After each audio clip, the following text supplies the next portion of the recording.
So this is the book, Srila Prabhupada's System of Initiation, the Definitive Analysis, compiled by Ameyatma Prabhu, disciple of His Divine Grace, A.C. Bhaktivedanta Swami Prabhupada. My first question, Prabhu, why did you compile this book? What was the intent or reason behind putting it in papers? Short as possible. As short as possible. Well, at first, I started with just one point that I wanted to make, and I was going to make a video for it. I was going to write an article, and then I decided to do a video. And what the book is based on is a video script that I had made of, it wound up being 30 hours of videos. And so then I have now converted that into a book. But at first, it was just to make one point, and then I came up, Krishna gave me another realization and another realization. And within a month, I was just, I knew I was just going to have to document the entire issue from beginning to end and the historical aspect, everything. Because I wanted, I knew which system, I knew then what Prabhupada wanted, and I wanted to help devotees, give them the basis of the evidence, so they can make their own decisions. What did Prabhupada wanted according to you, for which you made this book happen? It's very clear. I mean, the May 28th meeting and the July 9th letter are just a straight line of them asking how the initiation is going to be conducted in the future when he's no longer present. He would soon select men, which he defined as Ritvik, and the July 9th letter refers back to when he said that. Yeah. So this is the intent of the presentation of your book, Prabhu. But immediately you mention Ameyatma's presentation or Srila Prabhupada's presentation. What is that, Prabhu? As I was working on it, I had everything was, I knew what Prabhupada, I was fully convinced what Prabhupada wanted, but there was just one aspect that I just was not getting my understanding of. And I couldn't do the book. I couldn't go forward until I was 100%. Everything was clear. So I was praying to Prabhupada, please give me help me to make my presentation. I was calling it Ameyatma's, presentation. Views and Ameyatma's analysis. And then as I was doing that, I realized I should be offering my services to Srila Prabhupada and just simply ask for his guidance so that I make whatever presentation he wanted, whatever. And I did. Try to put myself in a neutral position. I went back, and if I felt his guidance, if his guidance was to tell me he wanted the GBC current system, I would have made that presentation. Because at that point, I just surrendered myself. Prabhupada, you guide me. You tell me what you want me to present. And when that happened, this became a reality. It took some months and some time. Actually, for 2 years, I prayed like that as I redid everything. Re-researched, re-argued every argument. And yes, this is the result. Here you mentioned, why my personal story? What was the necessity of putting your personal story in this book, Prabhu? Originally, when I thought it was going to be my views and my presentation, I had written before, because on some conferences and devotees, and we discussed. And so I had written before about and explained how my journey of how I went from accepting the GBC system to slowly coming around to accepting that the Prabhupada wanted Ritvik. And when I wrote that, several devotees told me that was so helpful to them in their own journey, that they were not sure about certain things, and reading that. And then in that section, I put all of basically the philosophical arguments. There is in that first, my personal story, because that's where I went and had my own, as I addressed each of these points and came up with my points, and then I document this is how I slowly went from, with my own arguments to switch over. What is the purpose of this book, Prabhu? It's to provide the historical information, the actual facts of what this system is based on, what the GBC system is based on, so that people can have access to the full information, the full history, and they can make their own educated, conclusion. Okay. Why was the July 9th letter hidden from us for long? This is what you mentioned here. What is in that? Why it was actually mentioned? That's a genuine question which all followers have. who wants to accept Srila Prabhupada as the spiritual master? Srila Prabhupada addresses that letter. It's addressed to the GBC and the temple presidents. And all of Prabhupada's disciples and the temple presidents we didn't even know the letter existed until years later. We were told only in 1978 that Srila Prabhupada wrote a list where he gave those 11 names, but we were not even shown the list then. Or they called it the list then. Later, we started calling it July 9th letter. But why they kept it from us, in my understanding, is because actually Rameshwar told this to Bhardwaj when he asked to see that list in 1978, that the list only was part of Prabhupada's instruction and that he had verbally given other instructions to GBC, and Prabhupada's letter would mislead the devotees to come to the wrong conclusion if they just saw Prabhupada's letter, which is a very odd understanding. The Prabhupada's letter will mislead everyone. Prabhu, chapter 1, disturbing event involving Srila Prabhupada and leading GBC men. You start from the prelude to the event from September 1977 to the last day. So can you tell what is in this first chapter? Los Angeles, when we finally came to realize that Srila Prabhupada will be leaving soon, around early to mid-October, the devotees in Los Angeles really started to realize. We heard Prabhupada had been ill before, but we never really thought he was going to leave us. And that really sunk in.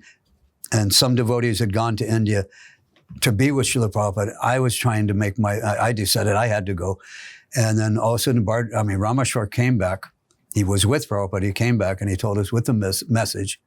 And that message was, he said that Srila Prabhupada did not want us to leave our services, did not want us to come to be with him in Vrindavan. And anyway, that was very disturbing to me because I knew Srila Prabhupada's going to leave now, and that means I'll never see him again. So personally, it was very kind of disturbing. I couldn't understand why Prabhupada would do that.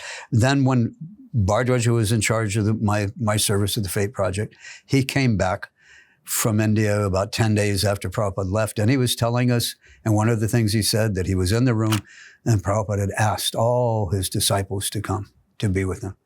And we were like shocked. We didn't hear that. And then he said he said that he was there a week later and Prabhupada had taken rest. He woke up and there was only 3 devotees. You mentioned it in the previous recording to Prabhu.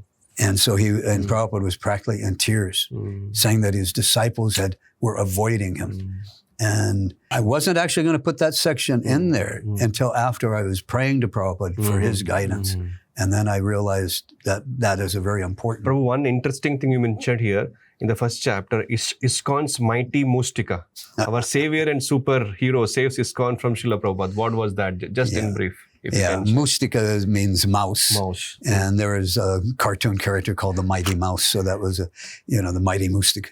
So when Bhardwaj told us that, I went, because Rameshwar was the one who told us, Prabhupada said not to come. So after the next day, Rameshwar gave class, I caught up with him. And the mighty Mustika was Rameshwar. I caught up with him and in my analogy. And I asked him, Bhardwaj just told us, Prabhupada said to come. You were telling us he said not to come. I said, who's telling the truth? So he had me come to his room. And the first thing he said, he came to his room so nobody else could hear what he had to say. And he said, first thing he said is, Ameyatma, I saved ISKCON.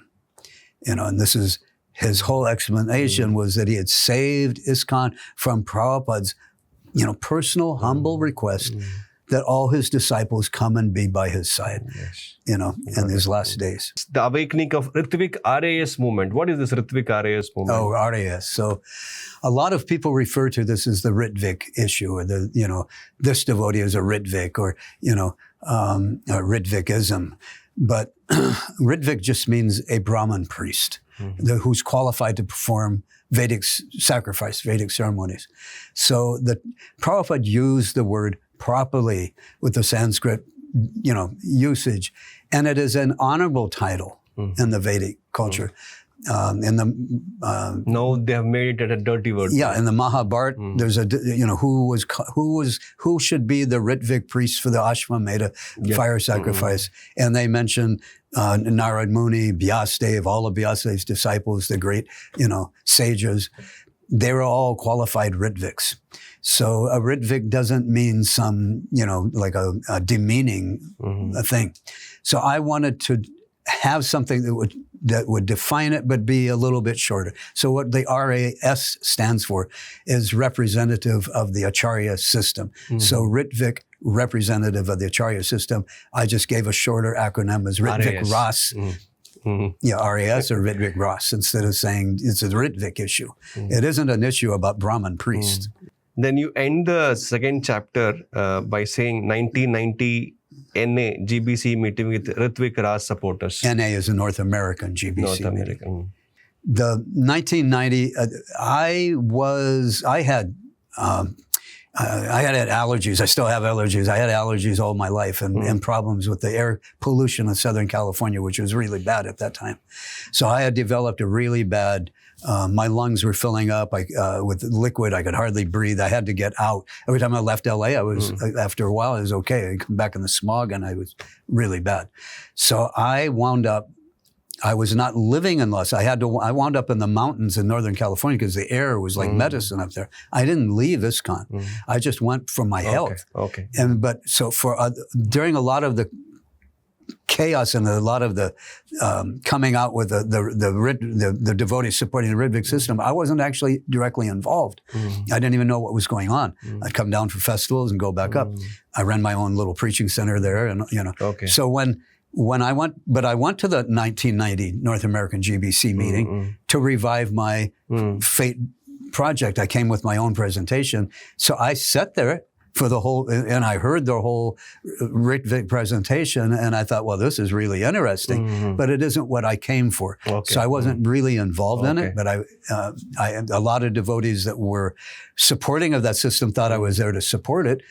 I didn't even know what was going on until I went there, but the North American GBC members heard the arguments. At the end of that, they had unanimously voted that they would continue to have a discussion with the Ritvik supporters in Mayapur at the full Mayapur meetings, which they then reneged on, and then just declared it a bogus, devious, poisonous philosophy. That happened in the same meeting, or it happened later? At the full Mayapur meeting a month or so later. So in the second chapter, one of the most important aspect you mention here, GBC banned Srila Prabhupada's instruction. This caught my eyes, Prabhu. What banned his letters, the instructions in his letters. Now, I didn't know that. There was a devotee in Los Angeles who he was actually working in the BPT archives. He had access. The archives were archiving Srila Prabhupada's letters. He was in charge of that part. So he had a stack of letters. And I asked him, well, Prabhu, can I make a copy? So I went to the BBT because my service, the Fate Project, was being funded by the BT. I went in to make copies on their copier machine. And the then head of the BBT, Regeneranath, which we were good friends, saw I was copying, asked what I was copying, and I said, Prabhupada's letters. I was like a child, like I got Prabhupada's letter. He was head of BBT. Obviously, he had access. I didn't think about it. And he heard that, and he said, these letters are banned. Devotees aren't supposed to have access. That's the first time I heard of it. Then he told me that it was Rameshwar and Tamal met, and they decided that the letters were personal instructions to an individual, and they weren't for all the devotees. And I said, well, not these letters, Prabhu. These letters were the letters Prabhupada wrote to GBC members on how the movement's to be managed, how they're to, what their duties and functions are. And then he said, oh, especially those letters, Prabhu, especially those they don't want devotees to have access to. And he said, and I just, that made no sense. So he said, okay, because you're my friend, I'll tell you. But he said, I'm not supposed to tell anyone. So the Rameshwar and Tamal felt that the GBC were not following all of Prabhupada's instructions. And that they feared that if the devotees found out that, that they weren't, that they would lose faith in the whole system, everybody would leave and And that would be the end of ISKCON. So they'd wanted to keep them away from us. Prabhu, I was just going through the second chapter content. Apart from the GBC bans, Srila Prabhupada's instruction, one thing which struck my eye here right now is Sulochana exposes the dark side of ISKCON Guru system and is instrument in laying the groundwork of awareness of Ritvik representative path. What is the Sulochana, I met him. Ultimate price. Yeah, the ultimate price, which is he lost his life. He was murdered. Prabhu, murdered. I met him several times. My impression was you met Sulochan Prabhu many times. Well, several times. And my impression was he was a very nice, sincere, devotee of Srila Prabhupada, disciple, devotee of Krishna. And but his wife was a new devotee. He was Prabhupada disciple. His wife was a Bhaktin. She wanted to take initiation from Kirtanananda because she had heard he's a pure devotee.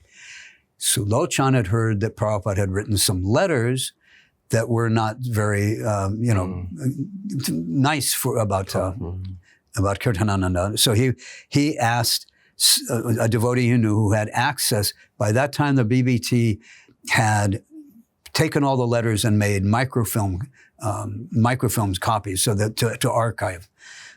Before, like digital, they made microfilm copies. So a devotee had given him a copy of those under the table without the, GBC knowing. So basically he thinking got all he the just details. wanted to make his own little research to see if he felt that Kirtanananda was qualified enough to be the guru of his wife. And then, because he had access now to the letters, he found the July 9th letter.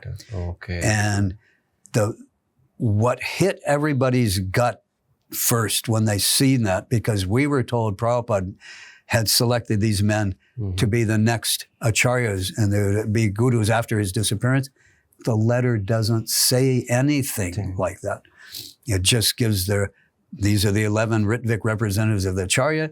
Here's the list, and here's their duties as Ritvik. Because he got to know about this, he was murdered. The dark side, what he was exposing was that there was a lot of dark side going on. Gurus had been falling down.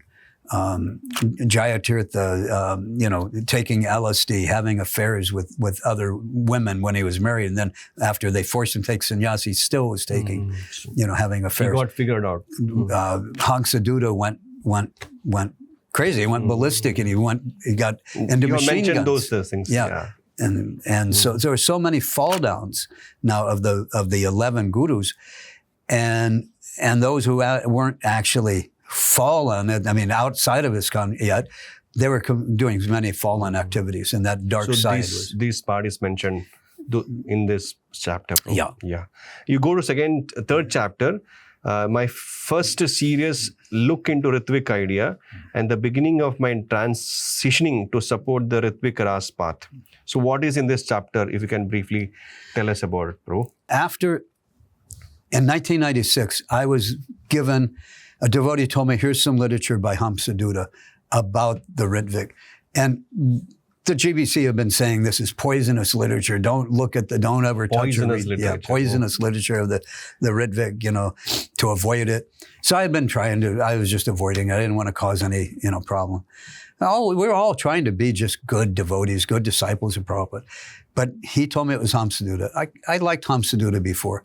And I thought, well, he was one of the gurus, and now he's supporting the Ritvik. And I thought, let me just see what he has to say. Besides, I need to know if it's all wrong. I need to know how to argue it. I don't want to just, I don't accept other people's views. I want to understand it myself so I could argue. You wanted to know from both perspectives. Yeah. So that was the first time I saw the July 9th letter in his pamphlet. In fact, I don't remember reading anything else in his pamphlet. I just saw that and, let me see what it says.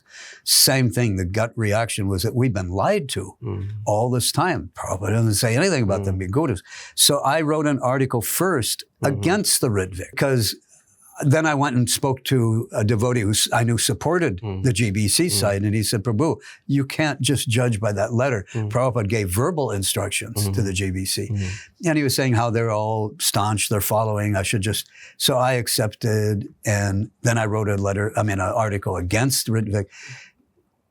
then Tamal really liked that article and asked me to keep writing on behalf of the GBC. In supporting the GBC policy. Yeah, to support the GBC, not just on the Ritviks. He just said, and I wanted to use my, from computer programming, digital logic design. I had a propensity for analytical study, so I wanted to take that propensity and apply it to problems in ISKCON to try to solve the issue. So I started.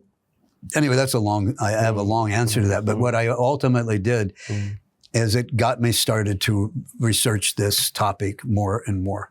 And as I did, I kept finding that even though I started sometimes to disprove the Ritvik, but as I started to get more and more, it just didn't make any sense for what the GBC were arguments, and the Ritvik all made full sense. Then you mentioned here you presented it to the GBC. Yeah. And then they rejected rebuttal.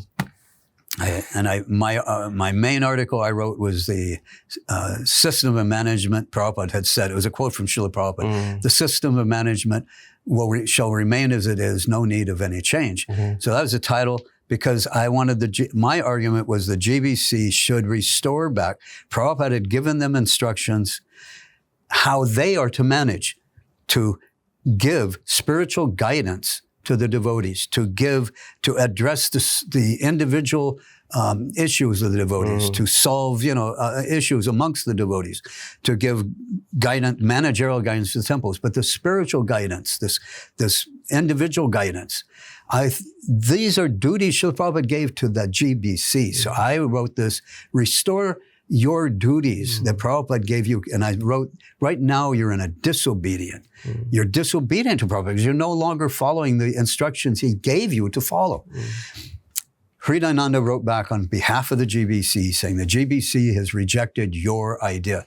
It wasn't my idea, it was Prabhupada. So I went on fire and I was just saying, you're in a disobedient position. You're disobeying Prabhupada. You're not following his instructions. And then they wrote back and said, but what he said was the reason why they rejected it, because they said if we take these duties now that the gurus are doing for their disciples and give it back to the GBC, so the gurus would just perform initiation ceremonies. And the GBC would do everything else, and that would make the gurus nothing but Ritviks. And he said, since we've already concluded that the Ritvik is a bogus philosophy, we reject your proposal. But what they were rejecting was to obey Srila Prabhupada's instructions to the GBC. That was my point. What you're rejecting is not me. You're rejecting Srila Prabhupada. You're rejecting his instructions that he gave the GBC to follow, their functions, and I said, and right now you're in a disobedient situation, you're weak, so you can't figure out what the guru issue is in that situation. You got to get your tejas back. You got to follow the instruction Prabhupada gave you. So I guess I was trying to instruct the GBC. They didn't like that, obviously. So maybe that's why the 4th chapter title looks very quirky, bro. If it looks like a duck, walks like a duck, and quacks like a duck, what is this duck story, bro? Okay, have you heard of that example? No. It's an example of if someone or something, walks like a duck, and talks like a duck, all this, they must be a duck. So in other words, if you're looking at a bird and it's walking and it's waddling like a duck and it's, and it starts quacking, that must be a duck. Okay. So the thing was that what I was saying is that really the way after the zonal acharya system, the way the ISKCON gurus were actually performing the initiations, the whole thing was really, they appeared more like to be Ritviks than actual gurus. And in fact, anyway, that's the main understanding of that analogy. Yes.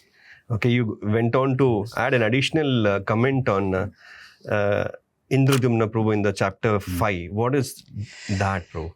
Okay, when I started taking up the Ritvik, accepting that this is the system that Prabhupada actually wanted, I obviously let the GBC knew where I stood. I kept writing articles. The GBC understood where I stood.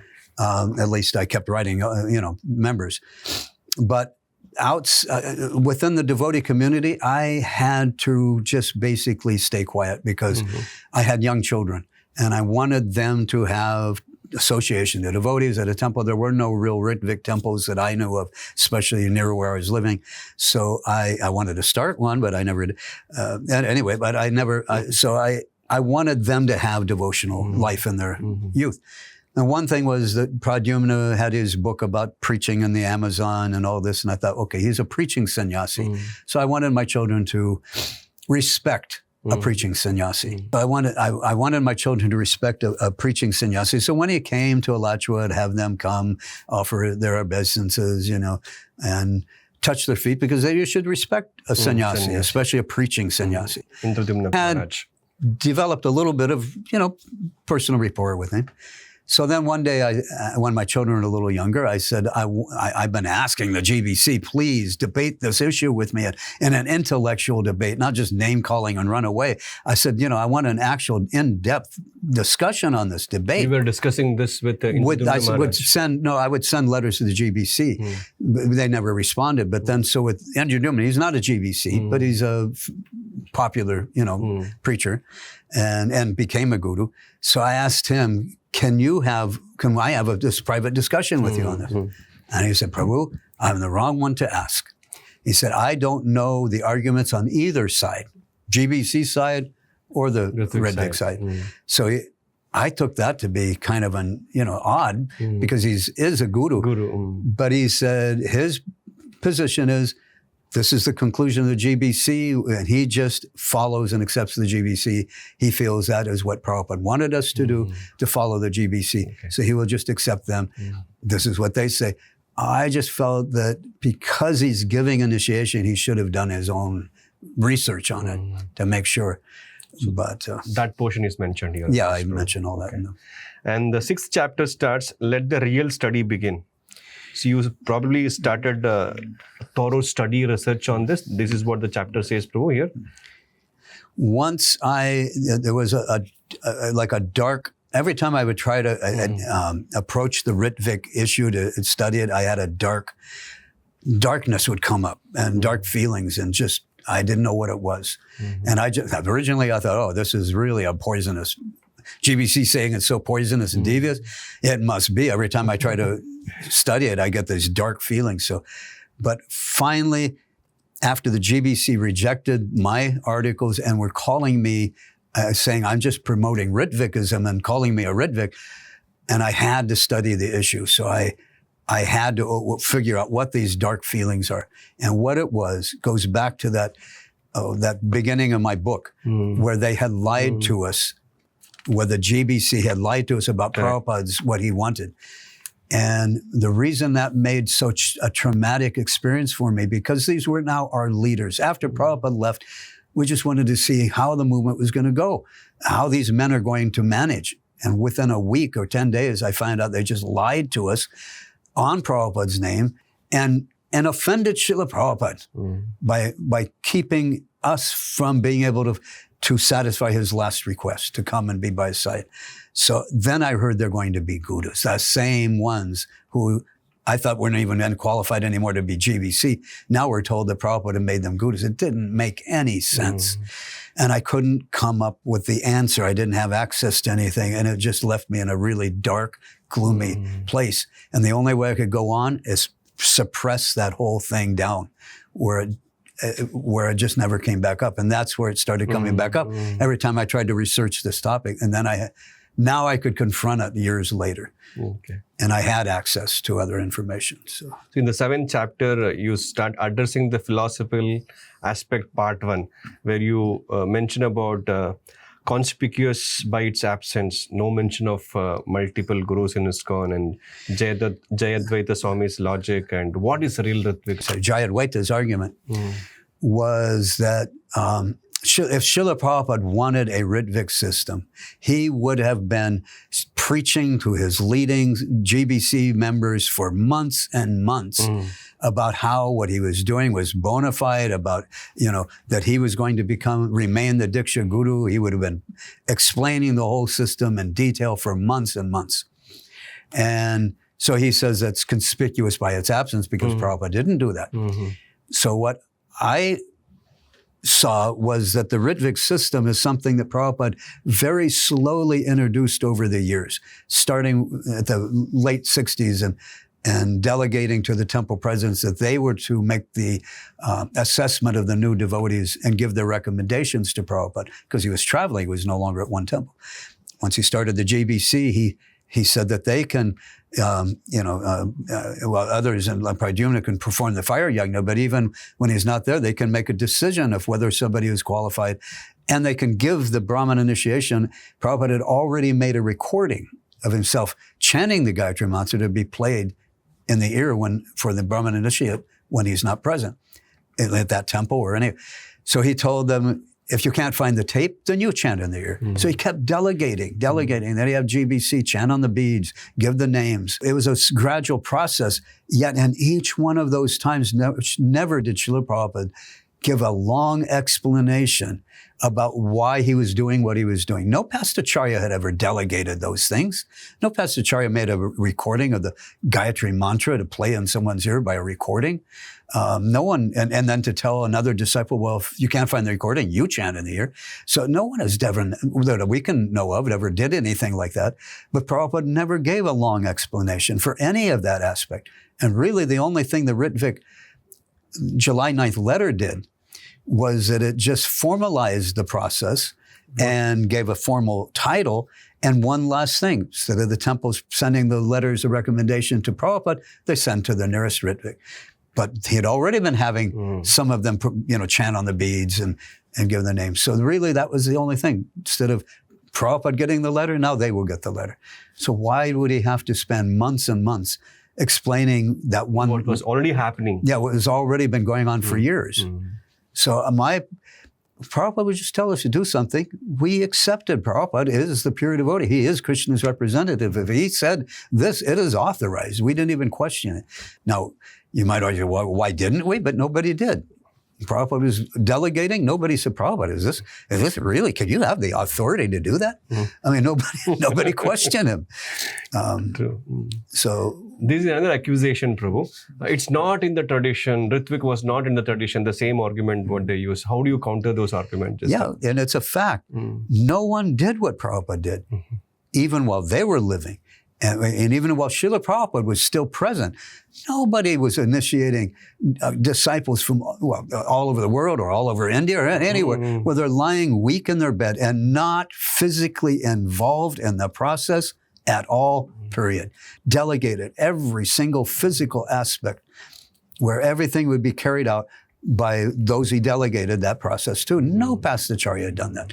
So it is unique, and it is, Prabhupada did set a new precedence, but he's authorized to do that under a unique situation. In the 8th chapter, you again take a philosophical aspect, part 2, law of disciplic succession, revisited. So what is that important aspect, Prabhu? Because I see this as a very important aspect, apart from Vapu and Vani, Prabhu. Yeah.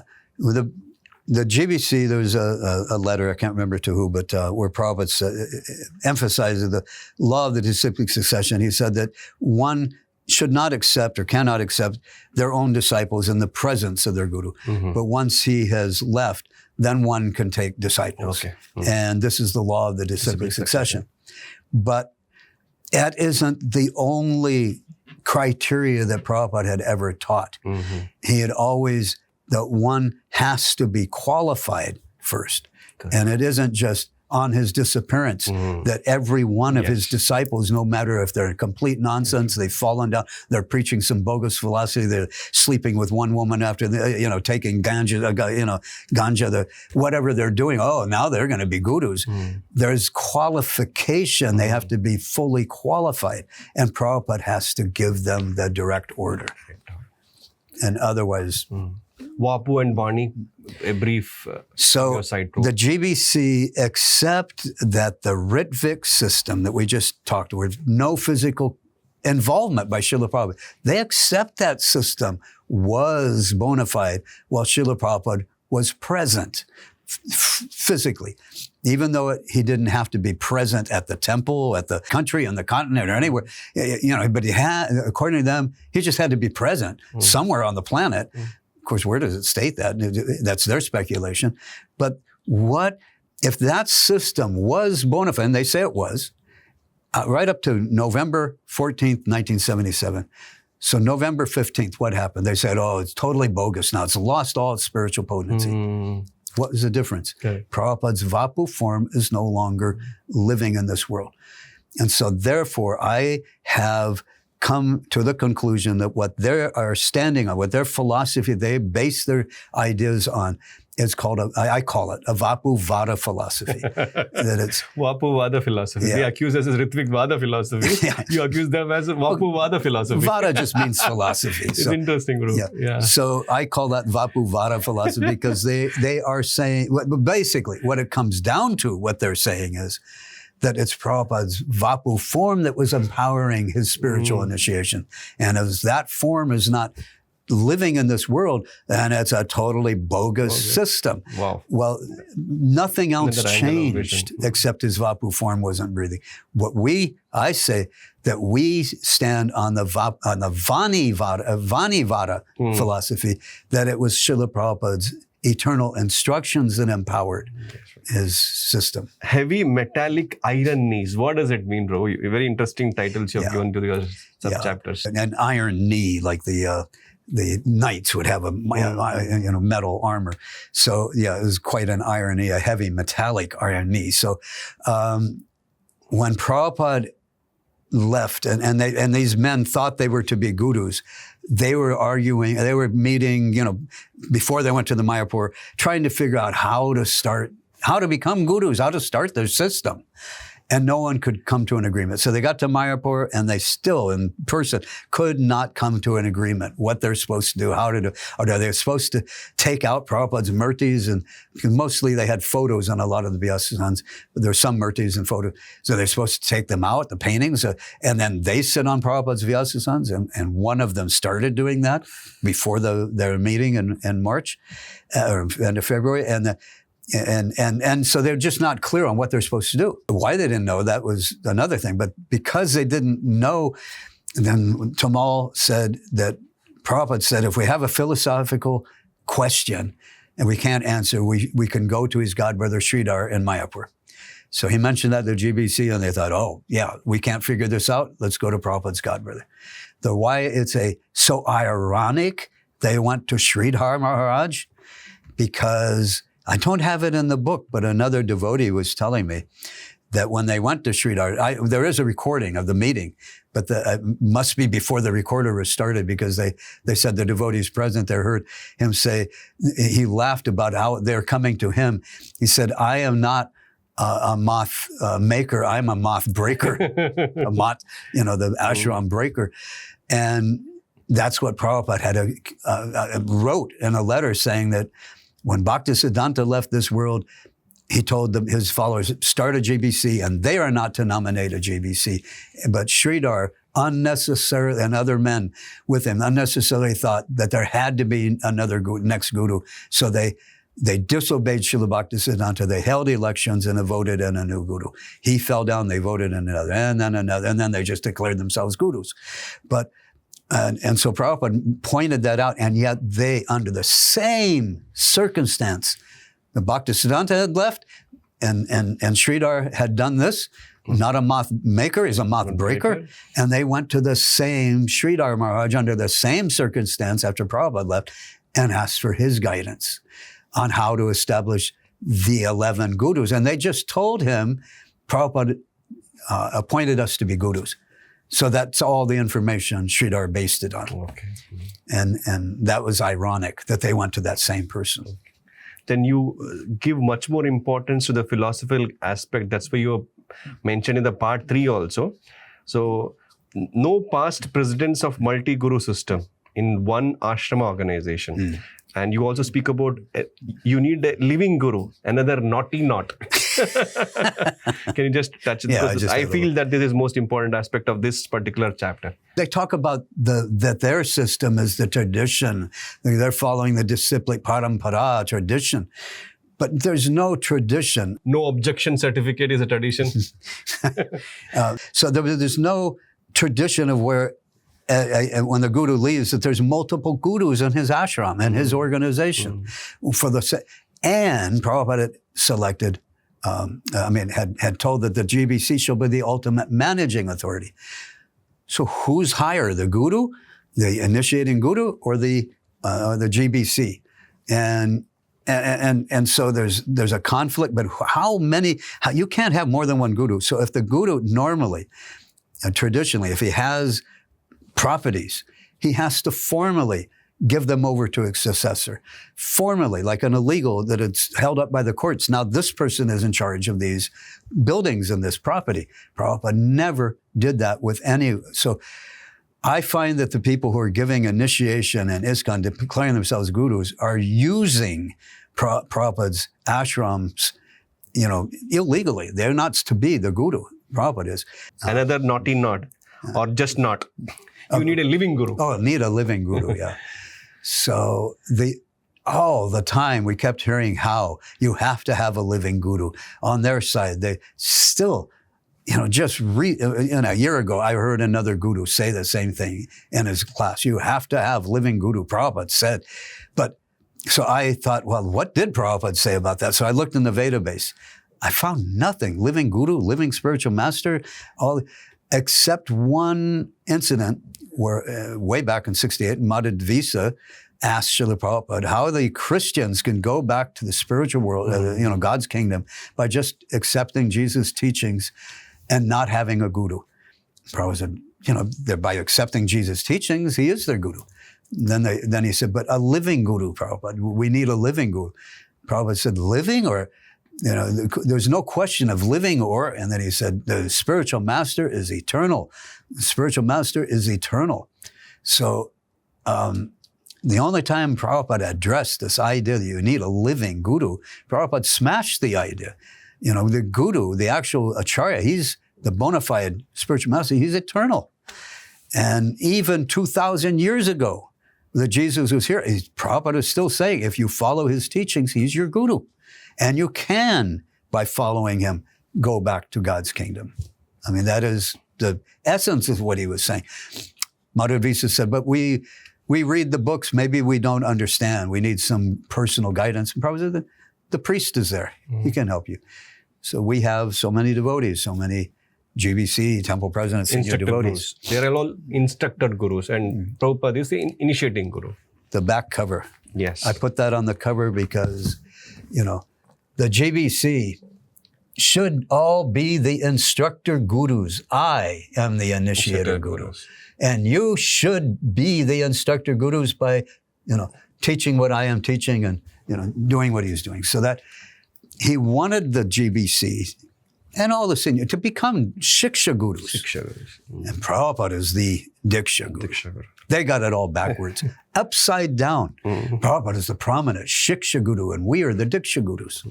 So many Diksha Gurus in the one mission. Never happened. Never happened. Not at all traditional. That is against tradition. Against tradition. Yes, true. And finally, you tell that dragging guru down to their level and below. What is this? I find it very interesting because on their website, and even like a couple of years ago, the GBC were prompting Prabhupada's disciples to come forward and become gurus. Prabhupada wanted us all to become gurus. You just have to chant your 16 rounds, follow the 4 regulative principles, and one of the other GBC or gurus recommend you and somebody wants to take initiation from you and they'll rubber stamp you.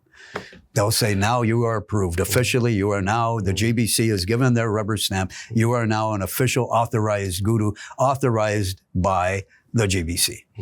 So they were dragging, because Prabhupada, 1977, Hansaduta wanted to take his own disciples, and Prabhupada found it while Prabhupada was living.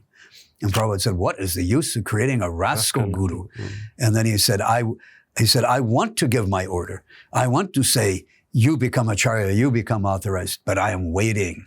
The training has to be complete. They have to be first class, qualified first.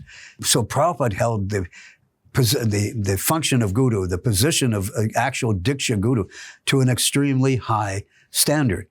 And flawless standard. It had to be pure, absolutely pure devotee, unalloyed, Prabhupada would say. And Bhaktisiddhanta did not select anyone before he left. And Prabhupada said, if he saw anyone who was qualified, he would have nominated, but he didn't. So even Prabhupada was not manifest his qualifications yet. I mean, that is according to what Prabhupada said. And so if the actual Acharya does not see the one who's fully qualified, he won't just do it, select unqualified people to become guru. What's the use of a rascal guru? Bro, I would take your opinion on this, wherein they say, was Prabhupada not sufficiently qualified or potent enough to make another Acharya that he had to leave it in oblivion? This is Kali Yuga. Vyasadeva had many disciples who were all, pure devotees and qualified. But as time goes on in this Kali Yuga, it is very rare for a pure devotee to come in this world. Extremely rare. But was Prabhupada capable of purifying us to go back home, back to Godhead? Yes, absolutely. His teachings, he is fully qualified for that. But again, the actual Diksha Guru is held to the highest standard. That way it keeps the purity of the disciplic succession. It is not a something you mess with. That has to be absolutely pure. Is Prabhupada capable of creating absolutely pure devotees? Yes, but we were also had to be able to achieve that.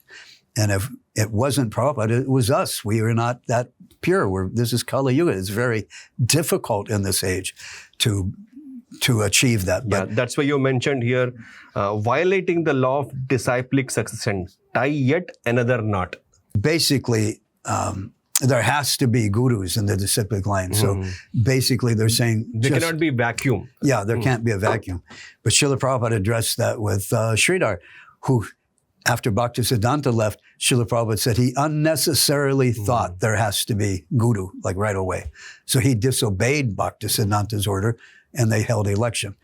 That is what I believe I said in that Even section. in the parampara also, there's a gap, right? Yeah, there are gaps. And so what it means is what Prabhupada will someday, he has said he will give his order to someone. He wants to do that when someone is pure. That person will then become guru, not within ISKCON, because Prabhupada never formally gave a successor to take over the properties. There was no order by Prabhupada. There's no, for taking over properties in this modern culture, you have to have legal, proof in writing. The Prabhupada is giving the properties over to this person. Prabhupada never named a successor, never did the formality of that. GBC can manage. Ritviks can perform the Ritvik aspects, and Prabhupada will keep giving the Diksha. That's ISKCON. If someone becomes an authorized guru, Prabhupada has said, in the future there will be other branches, many branches of the disciplic line. The way I see that is there will be other ashrams. To be an actual guru, you have to have your own ashram. You can't just... But not in ISKCON. Because Prabhupada never authorized anyone to be a successor. So we finally come to formally part 3 of your book, Prabhu. It's a chronological timeline. I'll just read out those things. You can just briefly, just in a minute or so, we can just try to cover. We'll make just... I'm very hard at brief, but yes, we'll try. Yeah. Chapter 1, April 22nd to May 27, 1977. Yeah. Okay. Prior to April 22, 1977. Prabhupada is waiting to give his order. Now you become Acharya. You become authorized. But the training must be complete. I am waiting for that. Actually, Prabhupada said. So that is why I started to do the start with April 22nd. I put a little bit prior to that because they do, the GBC supporters do say that Prabhupada had given so many instructions that he wanted his disciples to become guru. And so many, they call that orders. Prabhupada had ordered, there's so many times Prabhupada ordered. But I point out April 22nd, 1977, 3 weeks before he announced he was leaving this world, he said he's still waiting to give those orders. He wants to give, but he's waiting because no one was yet qualified. And there was no order. And so there was no previous order. It was Prabhupada's expression of his desire, but there was no actual order. Yeah, there's a difference between Prabhupada expressing a desire that I want you to be qualified, but there is no definite Now you order. become. Now you become good. Yeah. Now you become good. You become authorized. They And it's consider direct. the desire to be the order. Yeah. All past acharyas, any pure devotee wants his disciples, all of his disciples to become absolutely pure devotees. That's This is very interesting. You use this bogus word thrice in this title. Bogus doctors, bogus professor, bogus university. Yeah. So the analogy I give is that, say there's a professor teaching, he's a medical doctor, and he's teaching heart surgery. And he has students, but they're fairly new. They're not anywhere, complete, but the doctor's passing away. So he wants to, give them the doctoral degree. So he just awards them doctoral degree, even though they are not trained and not at all trained to do that surgery, that type of level of surgery. So what kind of bogus a professor would that be? What kind of a scam, university would that be? They would be liable because these men would be going out taking lives and not saving lives. My point is that a Diksha Guru is the soul surgeon. He has to be absolutely qualified to have that position. A heart surgeon who makes a mistake, that one lifetime finished. Soul surgeon who misguides could mislead that soul for thousands and thousands of lifetimes. It's much more important. May 16. Yeah, Srila Prabhupada had announced that he would be leaving this world soon. Told his followers, told his men there to take him to Vrindavan. He was going to be leaving. He arrives in Vrindavan. And May 22nd, Prabhupada dictates points for his last will. What is this last will, Prabhu? Prabhupada had a last final will written up, which he signed, just giving his last instructions and guidance and what to do with the money and accounts and things like that. So it's his last formal will. Here on May 23rd, you mentioned that Prabhupada spoke about Ritvik initiation before May 28th. What is that, Prabhu? Yeah, that Gauridas Prabhu was present in the room when he claims that another one or two GBC had asked Tamal to go in and ask Srila Prabhupada the main question, who will Srila Prabhupada select to be the next Acharya, the next Guru? And according to Gauridas Pandit, he was there. He started the recorder. There was a tape made, and he said that Srila Prabhupada said, none of his disciples are yet qualified. He will remain giving Diksha via a Ritviks system. So the evidence I give, because we don't have the recording, that is one of the recordings that are missing. And there's a number of recordings, especially when Prabhupada was talking about the Ritviks system, that Gauridas was in those meetings. So those tapes are missing. But what I give as very strong circumstantial evidence proving this is the two questions the GBC came up with and asked. So they met with Srila Prabhupada, and he met with Tamal, went into Srila Prabhupada's room and asked him. And then according to even Tamal Krishna in 1980, he said that he met with Prabhupada earlier, and Prabhupada mentioned the Ritviks system. So then Prabhupada told them to go and have a meeting with the GBC. The GBC should meet and come up with questions and come back to him and ask their questions they needed him to answer before he leaves. And that became the May 28th meeting. So the reason I say that these, as far as I could tell, and I've interviewed a number of the devotees who should have been aware of that meeting, all that I can come up with was that there was just about 3 or 4, 5 devotees that Tamal told they were going to have to come up with these questions. It wasn't all the GBC. And Guru Kripa said that Tamal was very manipulative. He wanted to stay in control. He was wanting himself to be guru. So he was manipulating those questions so that, it wouldn't be, and he didn't mention Ritvik to anybody. So when they asked the questions, I wrote them down. They're a little bit vague, but they are they don't make a bit of sense if Prabhupada was going to select actual gurus. They only make sense that Prabhupada wanted a Ritvik system. May 27th, it is mentioned, there will be men who want to pose themselves as gurus. Yeah, that was just a kind of Just a small after thing. Yashodanandan's diary's entries and remembrance. Yeah, and Bhavananda said, "Oh yes, they'll be ready to pounce," But he was thinking that Prabhupada's godbrothers or whatever. But that they were. I mean, Prabhupada said, "Then you have to be very vigilant." And he didn't. I mean, in other words, there shouldn't be people to become gurus after he leaves. You should be the GBC must be very vigilant and strong to prevent this. So Prabhu, this was May 27, 1977. Now, May 28th, you have given it as a chapter 2 of chronological timeline. What actually happened on May 28th? When they went in to ask Srila Prabhupada those questions that they had come up with, at least that small group of GBC had come up with. And those questions were written down before the meeting, handwritten. Those questions. And I have copies of that in the book, from the GBC. So those are their handwritten questions. And they had only written down 2 about the guru system, about the whole, initiation after Prabhupada leaves. Only 2 questions, just 2. And the first, it was written down differently than the way Satsrup spoke it, but it's basically the same thing. Originally, it said, "What is the procedure for the first, second, initiations when you're no longer present?" It didn't say in the future; it just said when you're no longer present with us. He reworded it to, for the first, second initiation, we want to know. When you're no longer present with us, how are the initiations to be conducted? GBC knew how to conduct a regular initiation.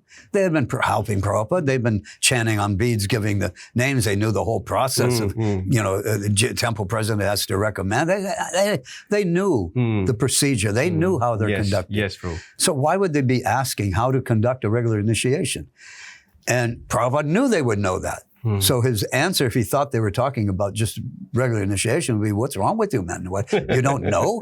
You've been helping me so many years." Because they weren't asking about regular initiation or a regular guru.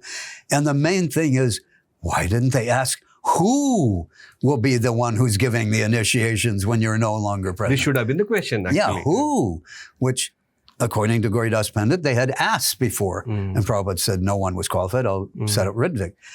So I say that these 2 questions are the circumstantial evidence that proves that they knew that Prabhupada wanted a Ritvik system. Otherwise, they would have been asking who, not how. But what they wrote down was, what is the relationship of the one who gives this initiation with the one who's getting initiated? It's kind of an odd wording. If they're talking about a regular guru, why word it that way? What is the relationship of the one who gives this initiation? Well, the one who gives this initiation, if they're talking about regular guru, he's the guru. He's a guru, obviously. Yeah, so what is the relationship of the guru and one who's getting initiated is the disciple? Why don't you just ask, what is the relationship of the guru and disciple? Well, I mean, that would be an odd question. Yes. Because everybody, unless it was some deep esoteric meaning they wanted to, but it was an odd question. Yeah. But even people who support the GBC system, they have to say that question was really asking about what is the relationship of the Ritvik who performs the ceremony with the one who's being initiated. It's the only way that question makes any sense. Yet it was written down before the meeting, allegedly before Srila Prabhupada said anything about Ritvik. But that's why I say those questions are strong circumstantial evidence that they did discuss it. Tamal himself mentions that in 1980, that Prabhupada did say Ritvik before, and then they told him to go come up with questions and go back. So there is strong evidence that Prabhupada did want a Ritvik system. And the GBC have long said that's a bogus system. Prabhupada would never, ever want such a bogus system. But that is the proof that Prabhupada had spoke of that, talked about it before that meeting. He didn't finish that second question because Prabhupada interrupted him as soon as he said, and he didn't say this initiation like it was some different one. He said, Satsrup asked it, what is the relationship of the one who gives the initiation? The initiation. Well, if you were to be a reporter and Prabhupada had just performed initiation, the reporter asked Prabhupada in a third-person sense, what is the relationship of the one who gives the initiation? What would be the answer? He's Guru. He's Guru. That was Prabhupada's answer. They thought that they were asking about the Ritvik, because that's the only way that question to make sense in that way, you know, the full question. But what Prabhupada heard was, instead of asking about what is the relationship of the Ritvik priest who performs the ceremony, they're asking what is the relationship of the one who gives the initiation. Guru Prabhupada gives the answered it in Guru third gives the party. initiation. He's Guru. He's Guru. The one who gives the initiation, he's Guru. But they thought, oh, Prabhupada just said the Ritvik is going to be Guru. So they started to get confused. The other thing I mentioned is that when they did ask the first question, Prabhupada's very first answer, part of his answer was, after this is settled up. If you notice in that whole conversation, what does this point to? It points to something that was brought up. What to settle up. What was brought up in the conversation doesn't point to something outside. So they just asked him how the initiation to be conducted. After this is settled up, I shall recommend some of you to act as officiating acharya, which he defined as Ritvik. The only place he defined it. How to conduct.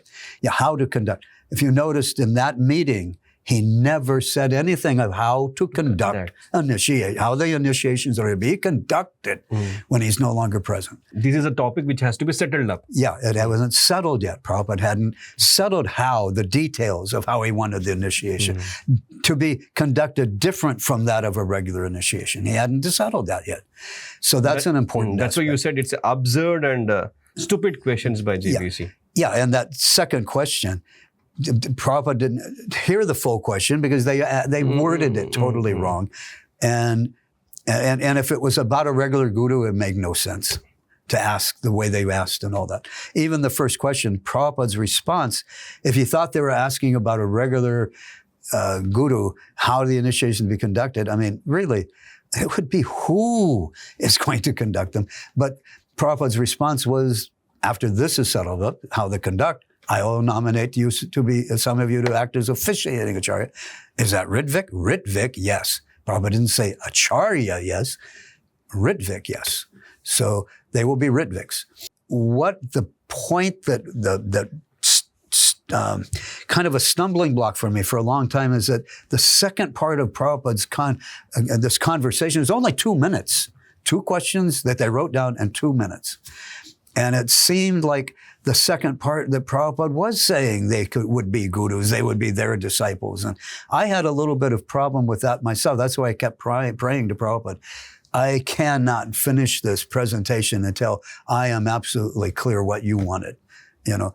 And then I prayed and prayed and prayed. And then it's not my presentation, it's your presentation. When I came to this part, I prayed and prayed. I mean, it took me months. And I finally, it just became very clear. When Prabhupada said, on my order, be actually guru, but by my order, even though Tamal and Satsvarup kept asking about what they thought the Ritvik, Prabhupada answered on the basis of the one he will give his order to. Whose disciples will there be? There'll be his disciples, the one who's initiating, the one who Prabhupada will give the order to. They'll be his disciples, not the Ritvik that does on his behalf, not the Ritvik representative, which that question, the first question was for after Prabhupada's no longer present. So the no longer present will be the Ritvik system, but at some point, Prabhupada will give his order to be an actual guru. You know, he made that distinction. The Ritvik, the actual guru. So they thought they were complete with, they thought Prabhupada was saying the Ritviks are going to be regular gurus. So they're ready to go on to the next question. And Prabhupada stopped them and he gave his clarifying statement. He said, when I order you to become guru, he becomes a regular guru, disciple of my disciple. So that's where he did not clarify that when I select you to act as a Ritvik representative, that on my disappearance you will be a regular guru. He did not say that. That is what the GBC wrote down, and I'm probably jumping ahead, but that's what they wrote down in their official minutes of that GBC meeting, which they said Prabhupada said. they are their disciples, who will consider who? Yeah. They're very crucial. They're disciples, yeah. They're disciples. So who was Prabhupada answering about? He had already said, on my order, be actual guru. From that point on, he was answering about who he will give his order to. He wasn't answering about the Ritviks. They thought they were asking about the Ritviks, so they took those answers to be about the Ritvik. That's all. That's it. Yeah, that's all. That's it. It's a little bit misleading. The Veda base puts that as Prabhupada saying both. Prabhupada said that's all, but when I did the digital, clarification of the audio, it's actually Tamal saying that's it. He was always in control. He was the Prabhupada's secretary, and he wanted to control the meeting. That's it. Move to the next question. So that's you can clearly hear it when you clear up the audio. That was Tamal's voice. Now, the third chapter, you examine the GBC's record of May 28th meeting. Conspiracy theories debunked somewhat. Okay, and this is actually one of the most important things. That's why I want to spend time on this. You can take your time, bro. Because after that meeting, during the meeting, they made a recording. They did make that recording, and we do have that recording but the recordings are made on a 5-inch reel-to-reel tape. Nobody had a way to copy those right then. I mean, they could have played it and do a cassette, but nobody did. And those tapes, Tamal would always take those tapes and immediately get them back to the tape ministry, the Bhaktivedanta tape ministry. This was not a lecture. It was not a philosophical discussion. Those tapes would just sit on the shelf because the tape ministry put out philosophical, lectures and meetings. So that tape did not get onto the ministry, and it just sat on the shelf. The GBC members, because only a handful of them were in the actual meeting on May 28th. The rest of them were there in Vrindavan, most of them were there in Vrindavan, but they weren't in the actual meeting. So the only thing that the rest of the GBC got were the minutes that were handwritten down by one person. I am pretty sure it was Satsvarup, because he was like the GBC secretary taking notes. And he was the one asking the questions, so he didn't take notes during the meeting. He was right there asking the questions. I believe it's his handwriting. He handwrote the official GBC minutes of that meeting. And we have the copy in the book. That was actually, the GBC put that out. It shows right from there, So we have those minutes. And what they were saying that Prabhupada's, that he was asked the question, how are initiations to be conducted, the first and second initiation in the future, particularly when you're no longer present, how are they to be conducted? They put as Prabhupada's answer, the Prabhupada said he would soon select men, and they would be regular gurus initiating their own disciples even after Srila Prabhupada's disappearance. Now that even doesn't belong there as a typo. They just meant that after Prabhupada's disappearance. Completely changed the whole thing. Nowhere in that conversation does Srila Prabhupada mention on my disappearance. 3 times he said on my order, but by my order, when I order. And they changed Prabhupada's words from on my order to on his disappearance. And that's a major flaw. They didn't mention anything about Prabhupada said he would soon select officiating acharyas, which he defined as Ritviks. No mention of that. They say Prabhupada said he would soon select men who would be regular gurus, initiate their own disciples on Prabhupada's disappearance. Prabhupada said on his order. So that GBC report was completely flawed and completely misleading.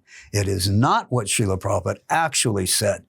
So this is what I discovered in my research, is where the GBC got really totally off on this whole issue. It messed up the whole organization. Yeah, because everything from that point forward, they based on that report, because that's all they had access to. They didn't have access to a transcript of the actual, what Prabhupada actually said.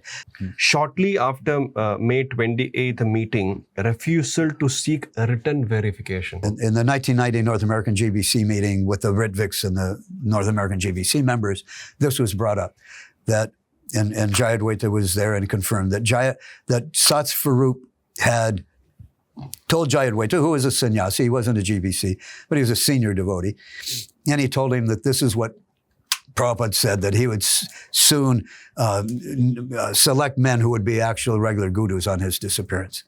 So Jayadvaita said, okay, he will accept that. But he said a lot of devotees may not accept that Prabhupada would actually name some of his disciples. But a lot of devotees didn't think any of us. Tamal himself admitted to Prabhupada on April 22nd that he was a conditioned soul. And he said, Prabhupada, I've assessed your disciples. Every one of us are conditioned souls. No one's qualified. Prabhupada agreed with that. So a lot of us didn't feel anybody was really qualified. But Jayadvaita said he would accept, but he said we should get that in writing by Srila Prabhupada. We should, telling Satsarup, should go back and have that Prabhupada sign that that's actually what he said.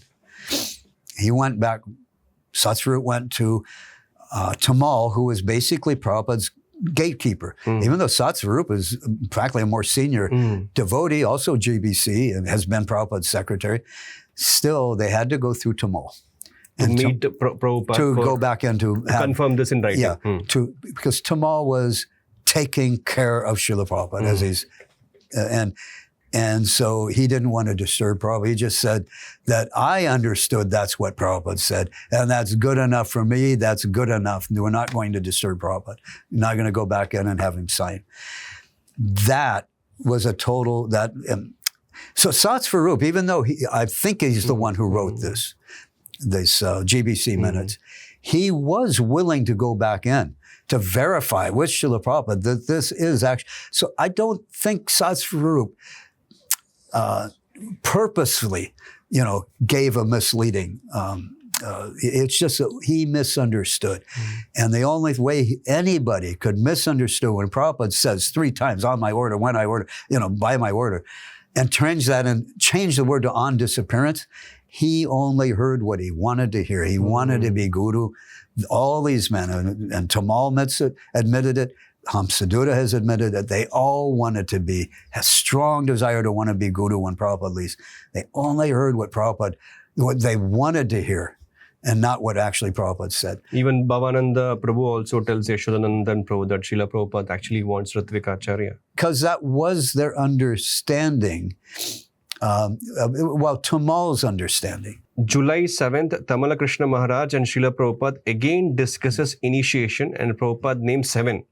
Because this is July 7th conversation. Then 9 GBC men to initiate on his behalf. This is the only recording that we have access to, that we know of. And as far as we know, the other tapes were destroyed. But this is the only recording in that series of meetings with Srila Prabhupada where he formulated the July 9th letter. It's the only recording we have. And in that recording was the preliminary. Prabhupada was just starting to speak about this. And there's no mention of Ritvik. And Prabhupada was just saying Tamal was saying there's a backlog of, devotees wanting to be initiated. And Prabhupada is saying, well, this person can do, that person can do. But what is also key to this is that Prabhupada was selecting not by qualification, but by location, by where this person was, that he wanted around the globe and to various places that some would be able to do the initiation on his behalf, the initiation on his behalf. All of this was just about initiating on Prabhupada's behalf. Tamal also writes, I think in his diary, that it was the next day that Srila Prabhupada brought up the Ritvik, representative of the Acharya, and then asked that a letter be formally written. So then, and the next day, Prabhupada took this beginning system of how to do the initiations right then and put it in and use that as a basis for now how the Ritvik initiations would be conducted. And very, just telling is that those tapes are missing. The other tape, the beginning one, which doesn't mention Ritvik, is there, but the other tapes are missing. And Gauridas Pandit again was in all those meetings, and his duty was to start the recorder. He knows the tapes were made, and they're gone. So and it all had to go through Tamal's hands. All the tapes always went, and he would send them off. And now we reach July 9th, 1977, Ritvik Appointment Directive. The unique system of initiation authorized by this letter. The other unique features of this letter. The absolute proof that Ritvik system is a system of which is divine grace wanted. July 9th letter is a combination of May 20th meeting in Srila Prabhupada's order to become Guru. Logic tied in a knot or not. In the actual July 9th letter, and we started calling it that. In the beginning, it was Prabhupada referred to it as the list. The GBC referred to it as the list. So in that letter, Srila Prabhupada, at the very beginning, it's only one paragraph, basically, and then a list of the men and a description of their function, of how the initiations would be conducted, those Ritvik initiations. But it's a very short letter, actually. And yet, when I was talking about making of that letter, I have been able to put together, there was at least 4 to 5 meetings with Tamal went in to get this letter finalized. It's a very short letter. Generally, Prabhupada would dictate just a letter, one time, done. His will, he dictated, Tamal did write up a preliminary copy that went back and I think Giri Raj read it to Srila Prabhupada, and Prabhupada made some changes and then finalized. And this, he went back in multiple meetings where Prabhupada had to make sure that this even short letter stated exactly what he wanted it to state. I know later Tamal has said, "Oh, I wrote that letter and it wasn't Prabhupada," saying, but he was manipulative. Not only Guru Kripa has said this, a lot of people knew his character. He was manipulative. He went and flipped and flopped on this issue. Wherever it kind of was best for him to stand, Because in the beginning paragraph, Prabhupada, it has the link. It says that when the GBC recently met with Srila Prabhupada in Vrindavan, well, the only time the GBC has had meetings with Prabhupada in Vrindavan recently was May 28th, that Prabhupada had said that he would soon give a list of Ritviks. So in this first paragraph, recently, when all of the GBC members were with His Divine Grace in Vrindavan, Srila Prabhupada indicated that soon he would appoint some of his senior disciples to act as Ritvik representative of the Acharya for the purpose of performing initiations, both first, second initiation. So this refers back to that recent meeting, was the May 28th meeting. It's the only time the GBC met with Srila Prabhupada recently in Vrindavan. And it's the only time where Srila Prabhupada had said that he would soon appoint some men to act as what he defined as Ritvik. Because first he said officiating Acharya. Tamal asked, is that the Ritvik Acharya? Because Tamal knew Prabhupada had spoke about Ritvik before it. So he said, is that the Ritvik Acharya? And Prabhupada said, Ritvik, yes. So Prabhupada had mentioned, and this is linking this letter to when Srila Prabhupada said he would soon select men to act as Ritvik. What's most important about that is what was Srila Prabhupada, why did he make that statement that he would soon select men to act as Ritvik? It was his response to the question, how are the first and second initiations, when you're no longer present with us in the future, particularly when you're no longer with us, how are they to be conducted? That was the question Prabhupada was replying to for about initiations in the future when he's no longer with us. He said he would soon nominate Ritviks. Here, this letter links exactly to that statement, to that question. This is answering that question, fully answering it. Prabhupada didn't say how the initiation to be conducted. Said, after this is settled up, then I shall recommend some of you to act as officiating Acharya, which he defined as Ritvik. Now this letter is referring back to when he had said that. That links it to the question. It links it to after Prabhupada is no longer present with us. This is the system Prabhupada wanted for when he's no longer present. It's a straight line. There's no bending or twisting. It's no gray area. It's just a straight line. Prabhupada said this on May 28th, and a straight line to this letter, linking it. This is now the people he has selected to be the Ritvik representatives. He finalized the title Ritvik representative of the Acharya, and here's the 11 men. And then he describes how the initiation to be conducted. In the past, the recommendations went to Prabhupada. Now, henceforward, the recommendations will go to the nearest Ritvik. Henceforward means from now onwards. Yes, from now onwards. They try to, henceforward doesn't always mean that. You know? Twisting and bending. All they do is twist and bend. They don't have an exact black and white. Here's Prabhupada said, in clear. Prabhupada said these 11 men will be actual gurus on his disappearance. Nothing. What they have is a misleading, faulty GBC report written by one man after the meeting from his memory of what he thought Prabhupada said.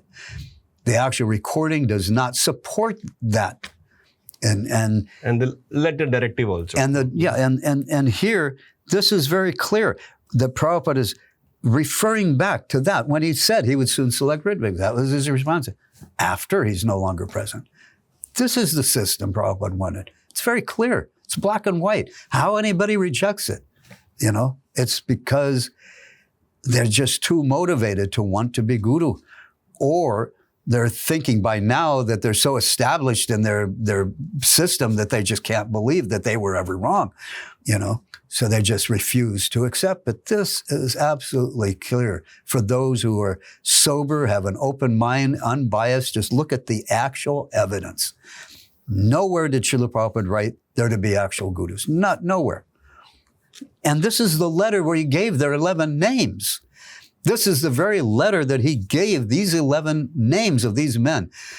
And the GBC say, Ritvik, that was a temporary duty. That was only while Prabhupada was living. Then there were to be actual regular gurus, the next acharyas in our disciplic line. And yet Srila Prabhupada didn't mention that in the very letter that he gave their names. He only mentioned what they would say was just a temporary, less important aspect. But the most important aspect, that they're going to be actual regular gurus, acharyas in our line, was he absent-minded? Did he just forget? It's just ridiculous. You know, it's ridiculous, their arguments. They have nothing to really stand on. They got misled by that GBC report, and they can't get it through their head that they got misled and they got on the wrong path. After giving the names of the 11 Ritviks, then he says, in the past, the temple presidents have written to Srila Prabhupada recommending a particular devotee's initiation. Now that Srila Prabhupada has named these representatives, temple presidents may henceforward send recommendations for first, second initiation to whichever of these 11 representatives are nearest their temple. Not based on qualification, based on location. And the whole selection of these 11 men was based on location, not qualification. You know, needed someone in India, Jaipataka. Needed someone in South India, Hridayananda.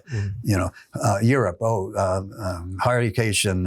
That's right. More can be added based on the location. Yeah, based on the location. So after considering the recommendations, these representatives may accept the devotees as an initiated disciple of Srila Prabhupada by giving a spiritual name, or in the case of second initiation, by chanting on the Gayatri thread, just as Srila Prabhupada has done. The newly initiated devotees are disciples of His Divine Grace, A.C. Bhaktivedanta Swami Prabhupada, the above 11 senior devotees acting as his representative. After the temple president receives a letter from these representatives giving the spiritual names or thread, he can perform the fire yajna in the temple as being done before. The names of the newly initiated disciples should be sent by the representative who has accepted him or her to Srila Prabhupada to be included in His Divine Grace's initiated disciples book. But the main thing is they are to be Prabhupada's disciples. Yeah, they are representatives to do this. And that link is so clear back to when Prabhupada said he would soon select Ritviks. And he only said that in answer to how initiation would be done after he's no longer present. It's just so clear. It's like, how can anybody reject that? This draws my attention for the next question, which I'm going to ask you. There are a lot of devotees who are highly intellectual, materially qualified, in the other side of ISKCON. But why do they fail to understand the simple English written letter? And Prabhupada never appointed anyone as successor but Ritviks.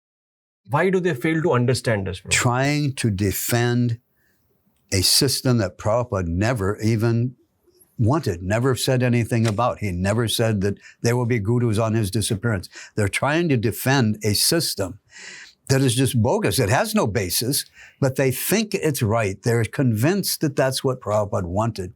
And so even though they're looking at black and white evidence and say, well, Tamal wrote this letter, it's not Prabhupada's letter, or, they just have to come up with something to just twist and bend. I keep using that example, but that's because everything I have found with that they use as support, and it's just not a clear. There's nothing clear. Clear as day. This is what Prabhupada said. But this is, if you have an unbiased, they're just too biased. They are convinced that it's a bogus system. I have a conversation with devotees who are on a scholar board and all this, and I've had debates with that one particular devotee going back, 10, 15 years ago or more. And he was like, at the end, he said, I was giving quote after quote. Prabhupada actually said this and this. And he finally said, I really don't care what quotes you give me. In other words, what Prabhupada actually said. I don't care. Yeah, he said, I can never accept that the Ritviks system is bona fide. I can just never accept that. And therefore, I can never accept that Prabhupada wanted a bogus system. But that is the mentality of a fanatic. Because if we can prove it is not a bogus system, if we can prove that actually this is what Prabhupada wanted, then they should say, well, if the evidence is there, I will accept whatever Prabhupada wanted. That's a scholar. That's a real scholar. They won't have their emotional sentiment, out front. They will actually go, well, this is where the evidence is solid, then I accept. But they won't, because they're too sentimentally attached. Fanatic and sentimental. Yes. Even though we call it July 9th letter, it appears very possible that Prabhupada didn't sign it until the 10th. Oh, okay. Because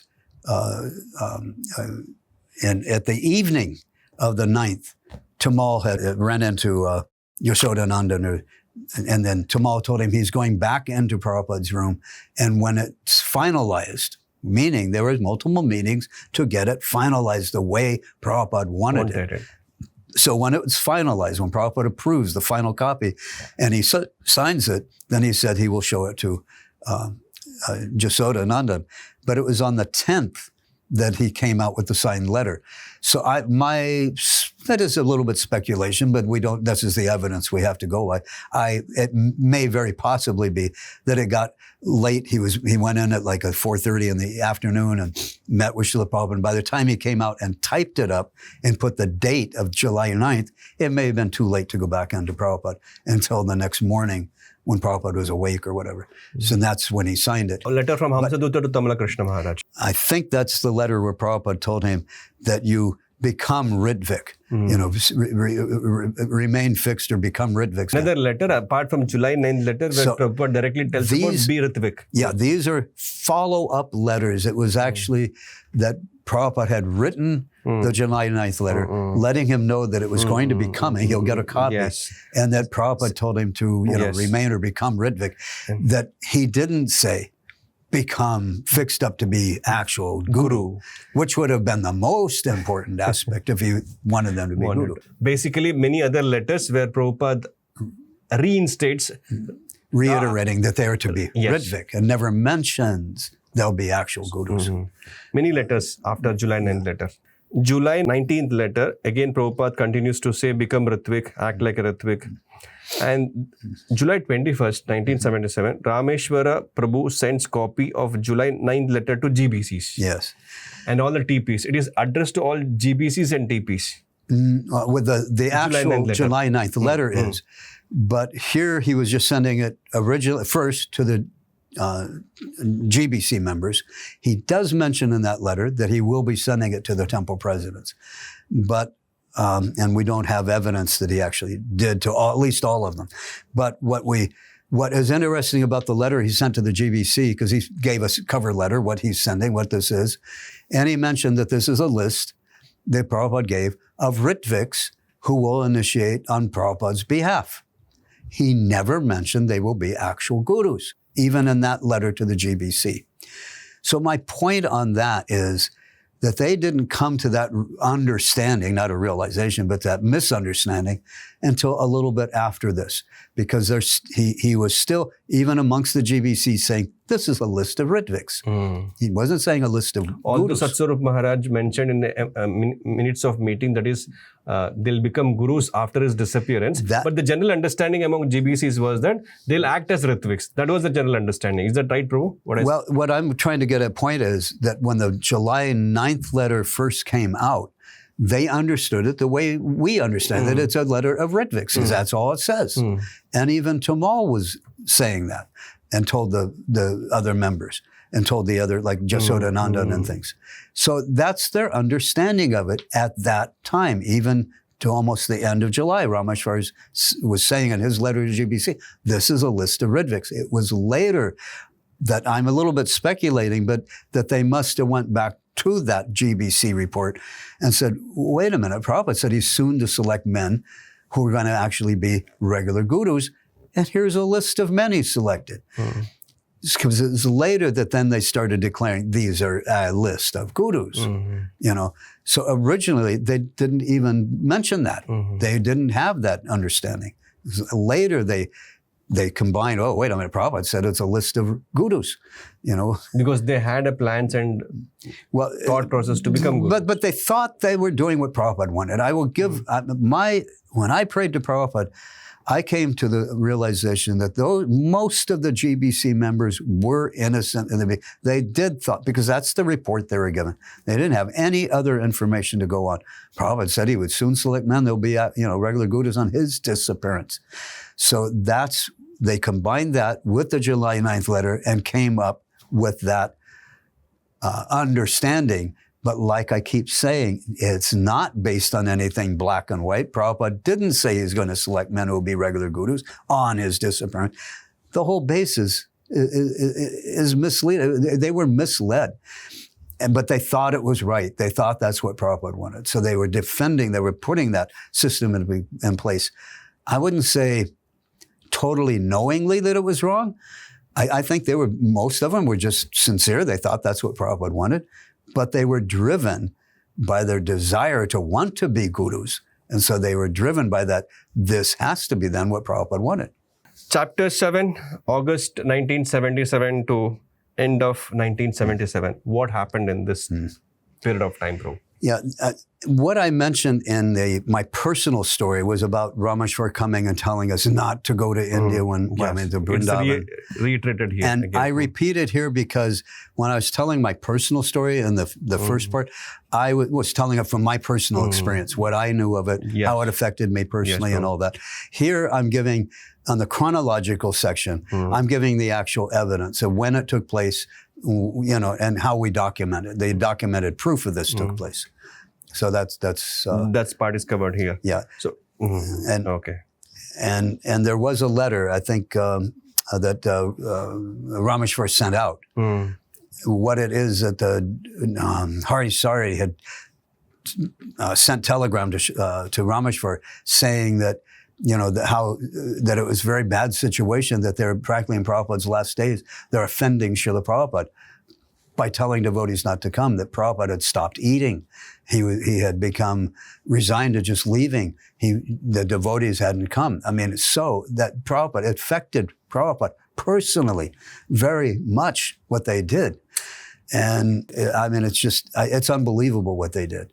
And they were saying that they could be offending Prabhupada in his last days. Well, they did offend him in his last days, And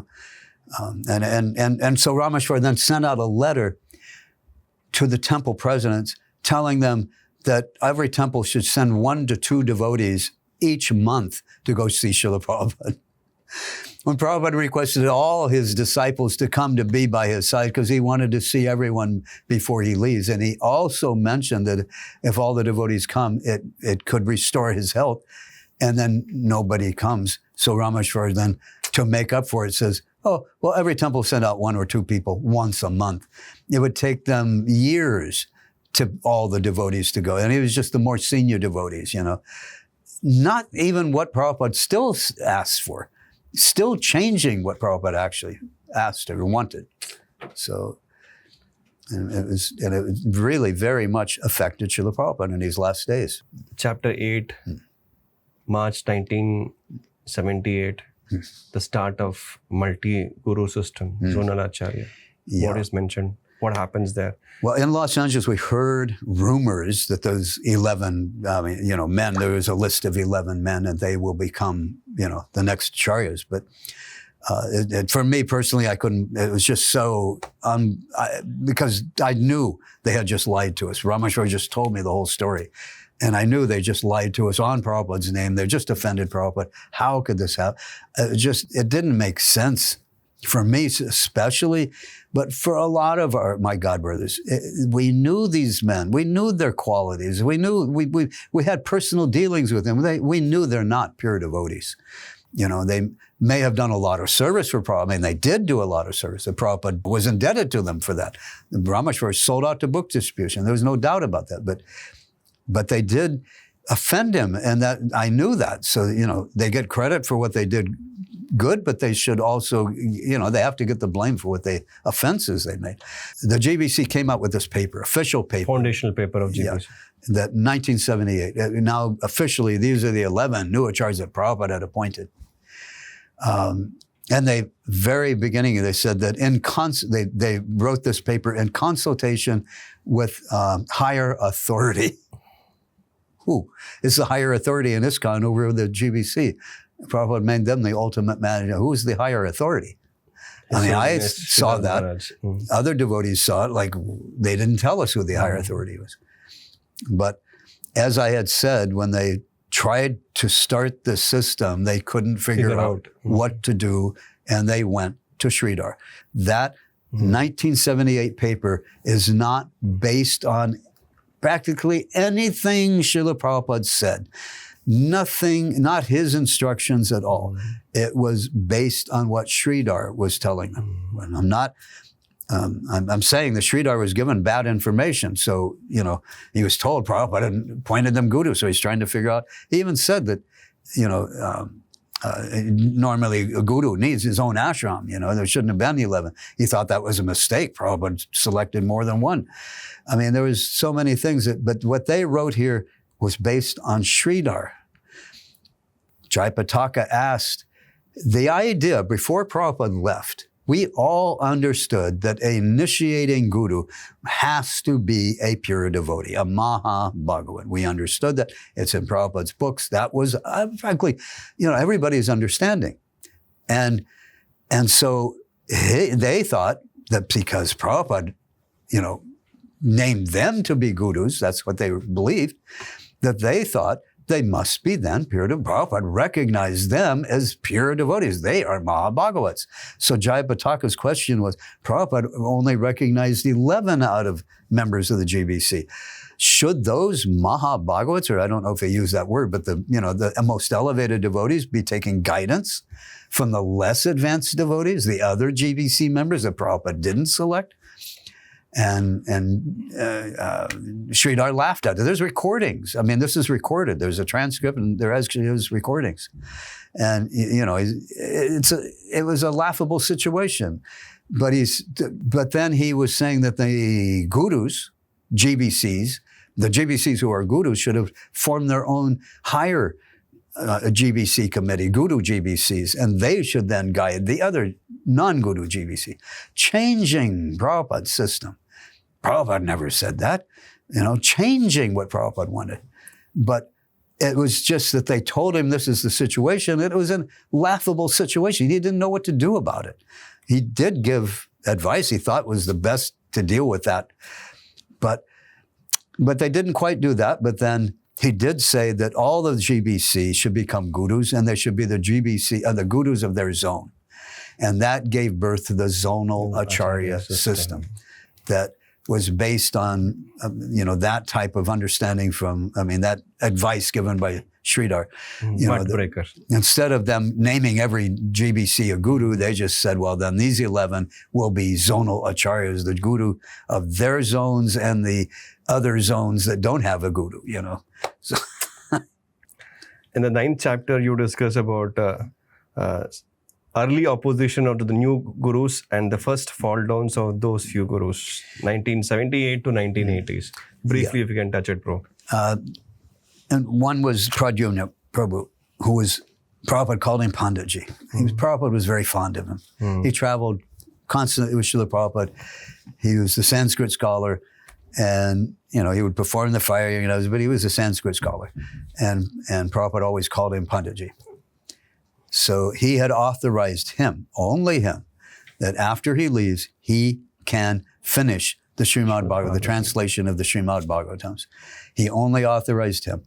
After Prabhupada left, and he saw how these gurus were being worshipped on their own Vyasasans and given guru pujas and everything the same way Prabhupada was being worshipped.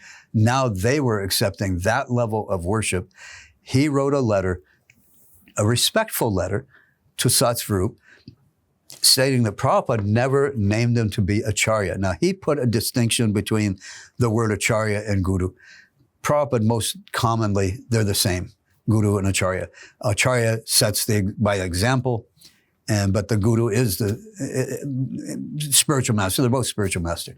But he put that as a separate title. He said that Prabhupada only selected to be Guru to do the initiation, but they're not Acharyas. They shouldn't.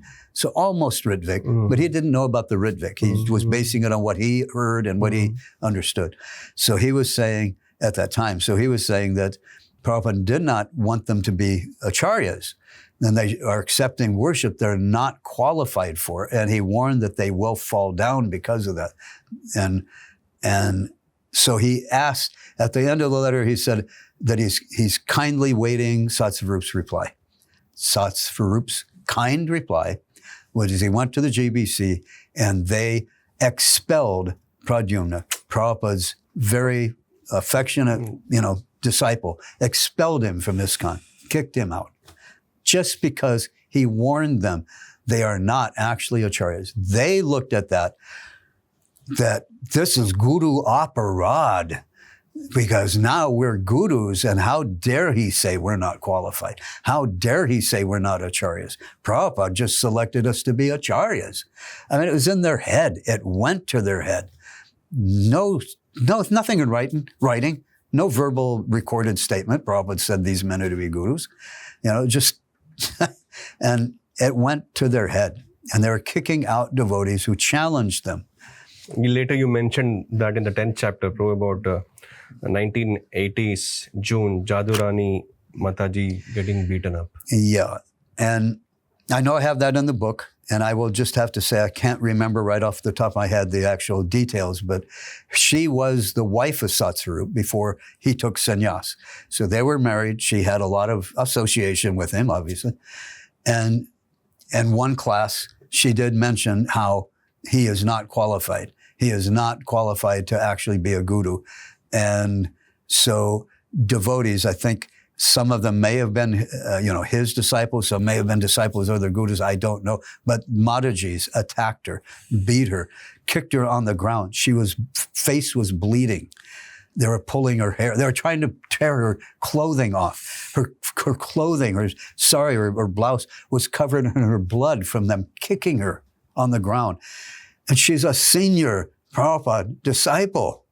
The Prabhupada very much, loved his disciples. And they're kicking her, beating her. And her top is blood. And they wanted to rip it off to hang it as a flag to show what happens to anybody who dares, make aparad against their gurus. This is what was happening right after Prabhupada left, right after they were established themselves as so-called gurus. and such behavior. And never have I read or heard that the GBC or Satsvarup ever publicly denounced that sort of actions or that sort of activity. I have never heard that they came forward and said, this is the most deplorable thing that happened, and we're very sorry. But they thought it was like, they thought it was the right thing that these people did. That's what we went through during these dark times, right after Prabhupada left. Yeah. I said I didn't remember. Actually, once I started speaking, I kind of remembered what In this big chapter 10, you discuss about so many things. You discuss about Tripurari Maharaj, Tamal Krishna Maharaj's fall down, Tamal Krishna Maharaj's confession, Gaura Purnima, Sridhar Maharaj's guidance, and Sulochana Prabhu's this thing, then Rameshwara's fall down, and other Bhavananda's fall down, all these things. Kirtananda Maharaj's indictment into the case. Hamsaduta writes a public apology letter. So what was actually happening, Prabhu? We can take a lot of time discussing this in your own words. Umapati resigns. All those things. Rameshwar and Bhagwan, two leading prominent members, step out from the original gurus. There just was so, actually, those of us stayed, not everybody even experienced all these things. They kind of like isolated. I don't know. I've talked to some godbrothers. No, they didn't know all that was going on. But a lot of us went through it, and we knew, Now, I didn't know I heard about Jadharani just kind of in the background a little bit. I didn't know the exact whole story until later, and then it's shocking, But the thing was that all we had is the GBC telling us this is what Prabhupada wanted. That's all we had. That's all we knew. We didn't have access to anything else in those first years. But things went so bad that a lot of devotees could not serve under such people anymore. So that's, Tripurari went to Sridhar. A number of devotees went to Sridhar Maharaj, Prabhupada's godbrother. He was a guru. He was Bhaktisiddhanta's disciple. And he was giving some shelter, that shelter in the storm, because there was a storm going on in ISKCON. There was just so unbelievable things going on. And Tamala Krishna Maharaj's confessions. In 1980, he had, I think he had a couple of different fall downs, but at least I'm only going to say the one publicly, that he was telling the devotees in his zone, devotees meaning his disciples and Prabhupada's disciples, that now that he is the new Acharya, that no one can go back to Godhead without surrendering to him, including his godbrothers and godsisters. He was putting him, and of course Prabhupada's disciples were very upset about this, because Prabhupada is giving them shelter, not him. And Prabhupada will take them back. He was putting himself then above Prabhupada and dismissing the Prabhupada. Even Prabhupada couldn't take them back to God. They had to surrender to him. So this went to the GBC, and they agreed. This had to be stopped. This was bogus. And so they told him, basically, he cannot initiate anymore. I think they also had him step down as GBC. He was reprimanded. And in that time that he was reprimanded, he met with Hamsaduta, with a number of devotees there, and at a meeting in Topanga Canyon, a temple, a preaching center outside of Los Angeles, and he met there, and it's recorded. Well, we have not found the recordings, but the GBC has supplied a transcript. What I got, I think it came from the ISKCON Journal, which the GBC put out, but I think that's where it came out.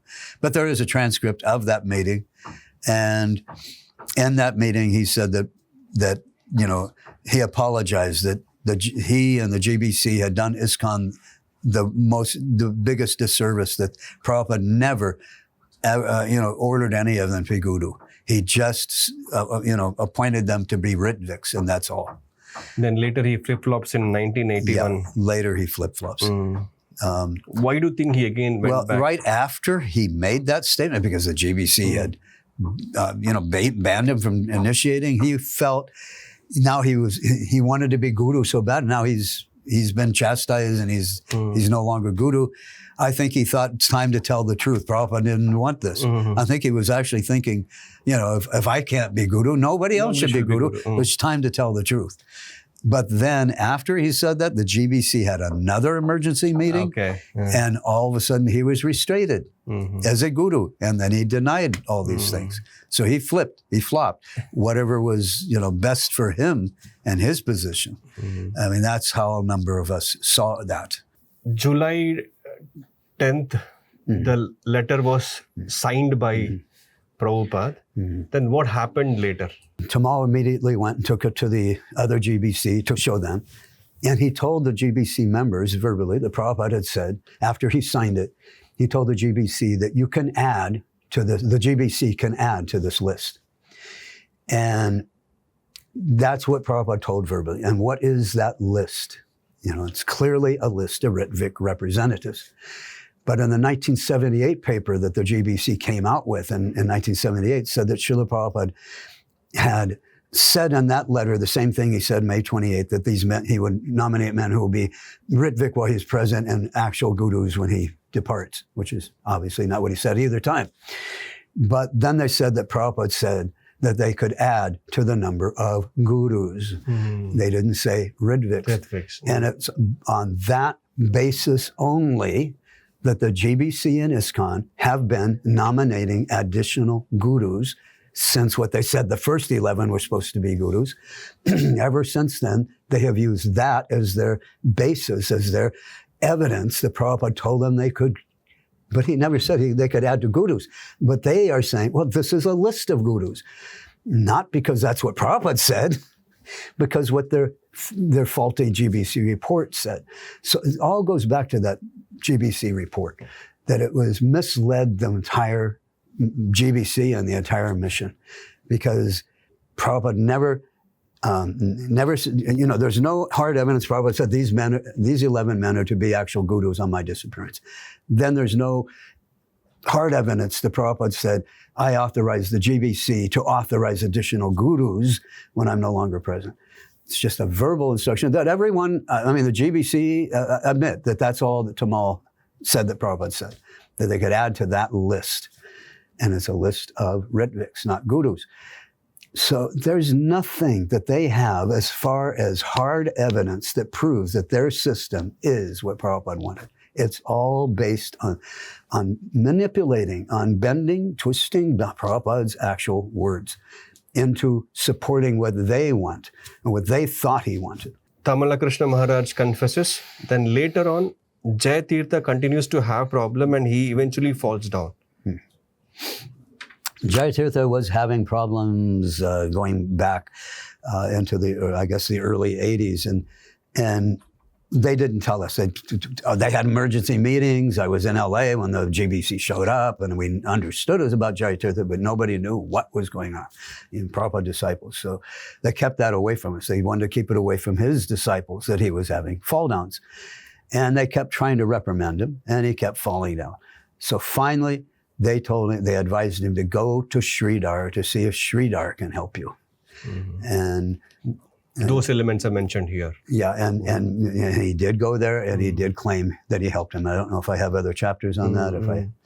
Here you have mentioned about other gurus who have been falling down. Say, for example, you spoke about Bhavananda having some other affairs. Yeah, that was not funny, but it was... He was having homosexual affairs with a taxi cab driver or whatever in Vrindavan. And I was working on the Fate Project and the Diorama Project, and I was going to do exhibits in New York under his, and so I went there. And at one point, he was telling me, because I told him I wanted to do the exhibit on ISKCON around the world to show all the temples and all the achievements that Srila Prabhupada's ISKCON and to glorify Srila Prabhupada. That was the purpose of my presentation. He said, no, we can't do that. I am not glorifying Bhagawan's zone and Harikesha's zone. You know, he said, just my zone, Rameshwari's zone, maybe Tamal, but that's it. He said, you know, and then he told me that he wanted me to write a script, write a presentation that would talk about his disciple coming to Krishna consciousness and accepting Bhavananda as his guru, as his savior, and how he was saved by Bhavananda. I wanted to make a presentation glorifying Srila Prabhupada. He wanted me to make one to glorify him. And I had nothing to do with it after that. But I was disturbed because I got a phone call from a devotee in New York, and he was telling me, you know, that they wanted me to write the script. They wanted that devotee to write the script, and I make the presentation. So I went to Rameshwar and complained that Bhavananda, I heard that Bhavananda had, I can't remember the exact words I used, but like I was upset about what Bhavananda was doing. He thought, Rameshwar thought, I knew about him having a homosexual affair. And he said, if you know this, then everybody must know it. And he was like, and he said, and then he was going on, and I'm like, well, I'm just talking about my audiovisual presentation. I had no idea what Rameshwar was talking about. I just kind of stayed quiet to find out. And then I found out, you know, that he was accused of having homosexual affairs. And I'm like, oh, wow. No, I didn't know that. Thanks for telling me. And you speak about Hamsaduta Maharaj's emergency meeting and his machine gun guru goes ballistic. Yeah, he got infatuated with machine guns, and he thought that there's going to be a collapse of the society, the outside society, the economy, and it's going to collapse, and all the devotees had to get machine guns and guns to protect themselves, protect the temples, and it just went to his head. And at one point, he took a machine gun and fired it into an occupied automotive showroom with people in it, and nobody was hit, fortunately. And here you mention about GBC Satsarup Maharaj writes a letter of apology regarding Guru Pujas. What is this, Prabhu? Oh, he told his disciples that, and this is a very kind of important point, that he was saying that at the beginning, they didn't know what they were supposed to do. He admitted there was no past precedence for having gurus, multiple gurus, or he didn't say it that way, but the system they were trying to set up, there was no past precedence for that with a GBC authority, and the GBCs really didn't know what they're supposed to do. So he admitted that they made many mistakes because they didn't have the guidance. Well, that would have been Prabhupada's guidance. And why didn't Prabhupada guide them? You know, if this is what he wanted. Obviously, it was creating problems, and Prabhupada didn't give him that guidance. Well, instead of questioning, maybe we're not doing what really Prabhupada wanted, they just thought that, well, Prabhupada just didn't tell us, and we got to concoct our own. We got to figure it out, trial and error, see if this works, if that works. And so he apologized He apologized for the mistakes they made in trying to figure out what Prabhupada wanted. He's just saying, well, we didn't have a guidebook. We had nothing to go on. Prabhupada didn't tell us. Now in 1985, in the month of October, Guru reformers meet in New Vrindavan. Why didn't they want to reform gurus? What is the idea behind this? Bro? Because there were too many fall downs, too many gurus dictating what to do, and just tyrannical dictators that was destroying and upsetting Prabhupada's mission. So there was like the temple president was just saying, enough is enough. You know, this can't be allowed. But the reform didn't happen. It kind of started with that. I mean, there was some recognition that they've got to do something. But yeah, it didn't just like change overnight. Simultaneously, in 1985, Kirtananda Maharaj was physically attacked. Yeah. Why was he attacked? There was someone who devotees admitted he was mentally unstable. He had joined the temple. And Sulochan was hearing that Bhakti Kirtanananda had been involved in the murder of some devotees, had been, possibly molesting children. There was dark rumors about him. So Sulochan was, warning everyone that Kirtanananda may actually be fallen. But this devotee who was mentally unstable, he wound up attacking to kill Kirtanananda, hit him in the back of the head, I think, with a metal pipe, crushed his skull. He was in coma for, I don't know, a week or something. He almost died. So it was a serious attack. And his followers and disciples blamed it all on Sulochana, saying that Sulochan was aggravating and this devotee just went and tried to kill, So they blamed it on Sulochan, and they wanted to have Sulochan killed before Bhaktivedanta, before Kirtanananda is killed. And 1985 this happened, bro. And 1986, there's a Mayapur GBC meeting, and GBC votes in 20 more new ISKCON gurus instead of reforming guru systems. Yeah, that was their reform. There's problems. Well, the problem is I'm not a guru, so make me a guru. I'm not a guru, make me a guru. Why only you can be guru? I also want to become guru. Prabhupada said he would, that the GBC can add to the list, so start adding, They were ignoring all the problems. One interesting point which I came here, bro. You mentioned here, Sridhar Maharaj appoints his Ritviks successor. Yes. This is which a lot of devotees aren't aware of, and before most devotees in ISKCON had ever heard of the Prabhupada wanted a Ritvik system, Sridhar Maharaj authorized his leading disciple. He said, I'm handing him my beads, and those who want to take initiation from me now and in the future, when he's no longer present, can take from his hand. He said, I'm retiring. And that he was handing over the beads. He said, I handed over the beads, the ashrams, everything. But he did change it. Later. And he actually said that his system was different than Prabhupada. And he did give the argument, either then or the next year when it came up, that it's up to the guru. How he establishes the system, that's how it shall be. So he was admitting his system was different than Prabhupada's. He told his disciple he could do the Ritvik initiations, but when that disciple decided he wanted to initiate on his own, then Sridhar said then he could do that. That is not Prabhupada's system. So he did a different, but he based it, and he said the precedence has been set, and he referenced to Srila Prabhupada. Yeah.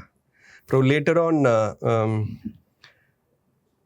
you mentioned that the GBC holds emergency meeting in San Diego to deal with the three gurus. What happened with these three gurus? What is it? Okay, there was a young girl, I don't know if she was 13 or 14. She was very small built. She looked like a 10-year-old or something, but she, I think, was around 13 or 14 maybe. And Rameshwar claims that he was just giving her like a father, taking care of her like a father by taking her out to the movies alone, by going to the mall and buying her clothes, by a sannyasi with a young girl, unwed girl. And of course, they met about that because that is unacceptable. Kirtananda and Bhavananda. And actually, that Mataji, I talked to her last year at the Rath Yatra, and she said she's now writing her own book to tell her own side of the story. I don't know if it's out yet. And after this meeting, they also stop Bhavananda from initiating new disciples. Yeah, because he was having homosexual affairs, and that came out. Now, in 86, again, Satswarup Maharaj had published his book, Guru Reform Notebook. Why he wanted to reform again? He wanted the Guru Puja to be stopped, then he wants to reform the Guru system.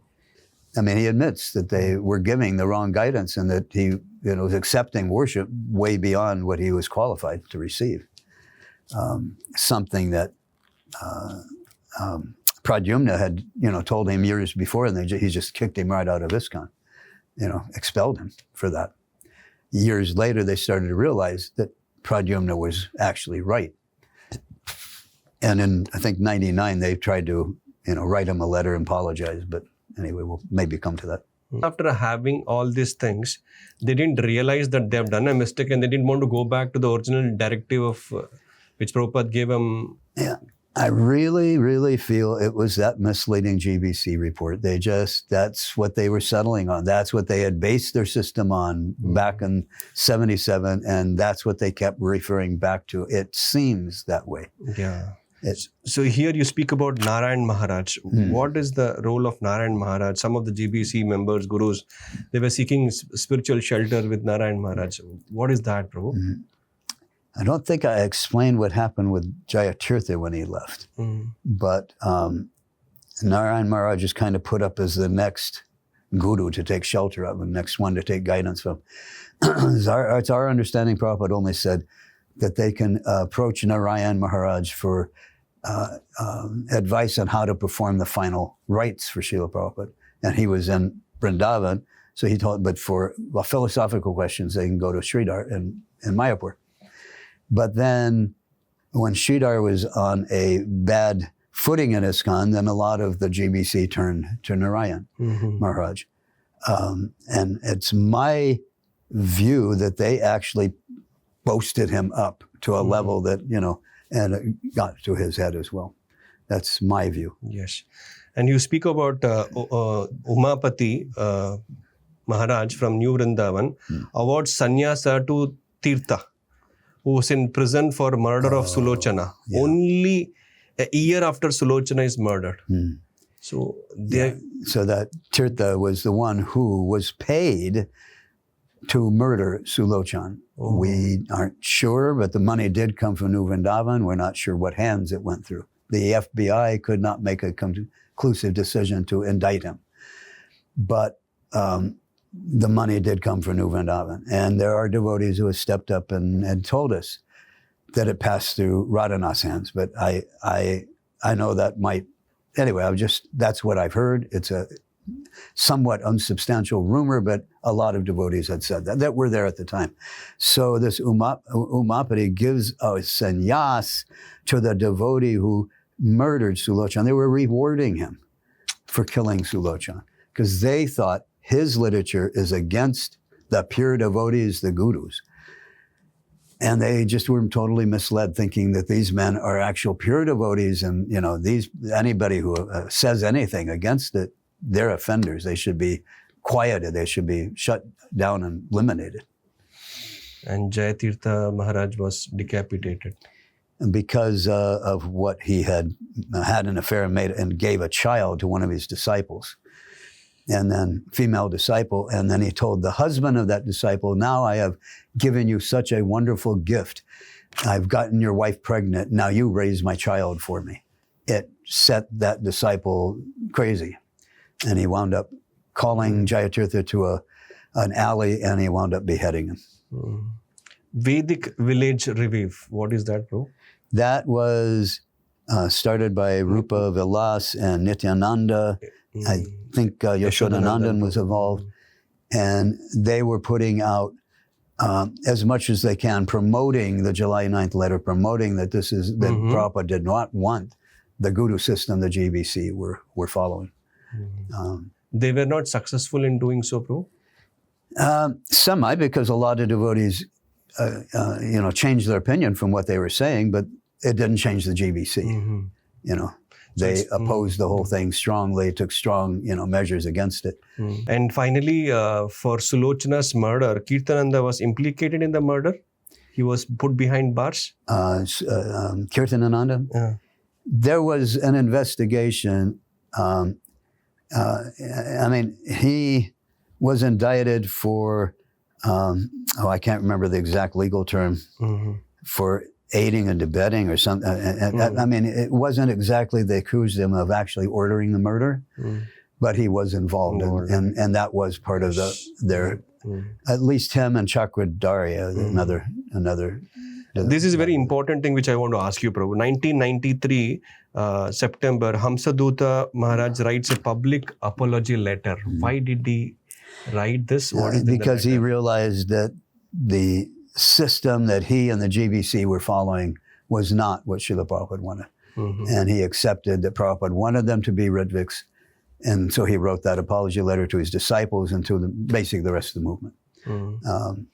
Why his apology letter and his direction were not accepted by GBC or the rest of the ISKCON movement? They just saw him as he fell down. Okay, that's why there's no He's value machine or gun weightage. guru, and now he fell down, and he's just nonsense.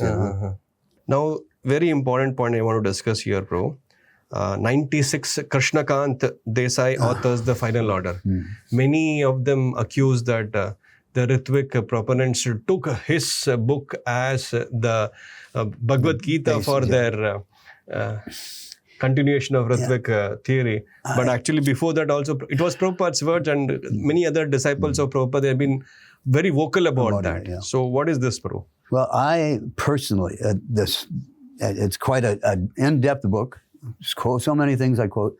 I never read the final order by Krishnakant Desai. I just didn't have access to it when I was doing research on things, and I didn't ask any, because I wanted to go to the direct source. I wanted to go to the database, to what, actual proof I could find for reaching my conclusions. And instead of secondhand proof, I just never read his final order. I had seen some quotes quoted from it, in some of the websites and emails, but I never actually read his final order. So for me, he did not influence my decisions and my conclusions on this topic. The biggest fall was of Harikesh Swami, and he resigns and he leaves ISKCON temporarily, blaspheming and rejecting Srila Prabhupada on the way out. Why did he do so, Prabhu? What was his case? Well, he was, at that time, he had a massage-like therapist, or he was facing mental issues, and he had a female helping him with this therapist, Sannyasa. Consultant and counseling him. And she, I guess, convinced him that, that having illicit sex is not a bad thing. And so she started having affairs with him, as our understanding, as part of his therapy. And he was a guru, he was sannyasi, he was, so he started to have bogus philosophy, pushing out. And then the GBC wrote a letter saying that Kiridananda they admitted that he was saying things that were not bona fide. And they said that because he has falling down philosophically, because he has done too much devotional service. Too much devotional service. He has performed too much. He has exerted himself too much in serving Prabhupada. And that he has had some mental fall downs because of this. I wrote to the GBC after that and said they have to retract what they just said. They have to put out a statement saying that it is not performing too much devotional service that one falls down. That is not the cause of a fall down. I told them the cause of an actual fall down is disobeying the spiritual master and promoting a bogus philosophy. So I told them, you need to look at what he is promoting that is wrong to find out what his real fall down is. Just promoting that his fall down is because he performed too much service will mislead everyone. And I can't do very much, Prabhu. I don't want to fall down. Yeah, I don't want to have mental issues like. You conclude this very big chapter 10, by stating GBC restate their harsh stand against Ritvik theory and no changes in the doctrine. Yeah, I didn't know there was other devotees publishing that type of argument with the GBC of no need of any change. So what the GBC saw when I wrote that, they assumed my writings were part of the Ritviks writings who were promoting that. So that's why they just said, I'm just promoting Ritvik and we reject everything you're saying. I wasn't supporting their system. I didn't know what they were saying. I just wrote my own based on my own understanding. So I wanted to reclaim my name. I was writing to them, but the more I had to research this issue, the more I realized that Prabhupada really didn't want that system, that the GBC, that multiple guru system. He really wanted that we, have this Ritvik system. And anyway, that was so it took, but they rejected me outright. They would no longer read anything I wrote and all this. So finally, we are coming to the part 4, the conclusion, wrap up and summary. I think I leave it to the discretion of the readers of this book. We have tried to cover as much as possible by asking the most important, essential aspect which I felt that I should ask. And for those viewers who are watching this, this book is available for purchase. You can click into the link below and please order the copy. Thank you so much, Ameyatma Prabhu, for giving a lot of time trying to explain each and every aspect of this book. It's a pleasure talking to you. Thank Prabhu. you.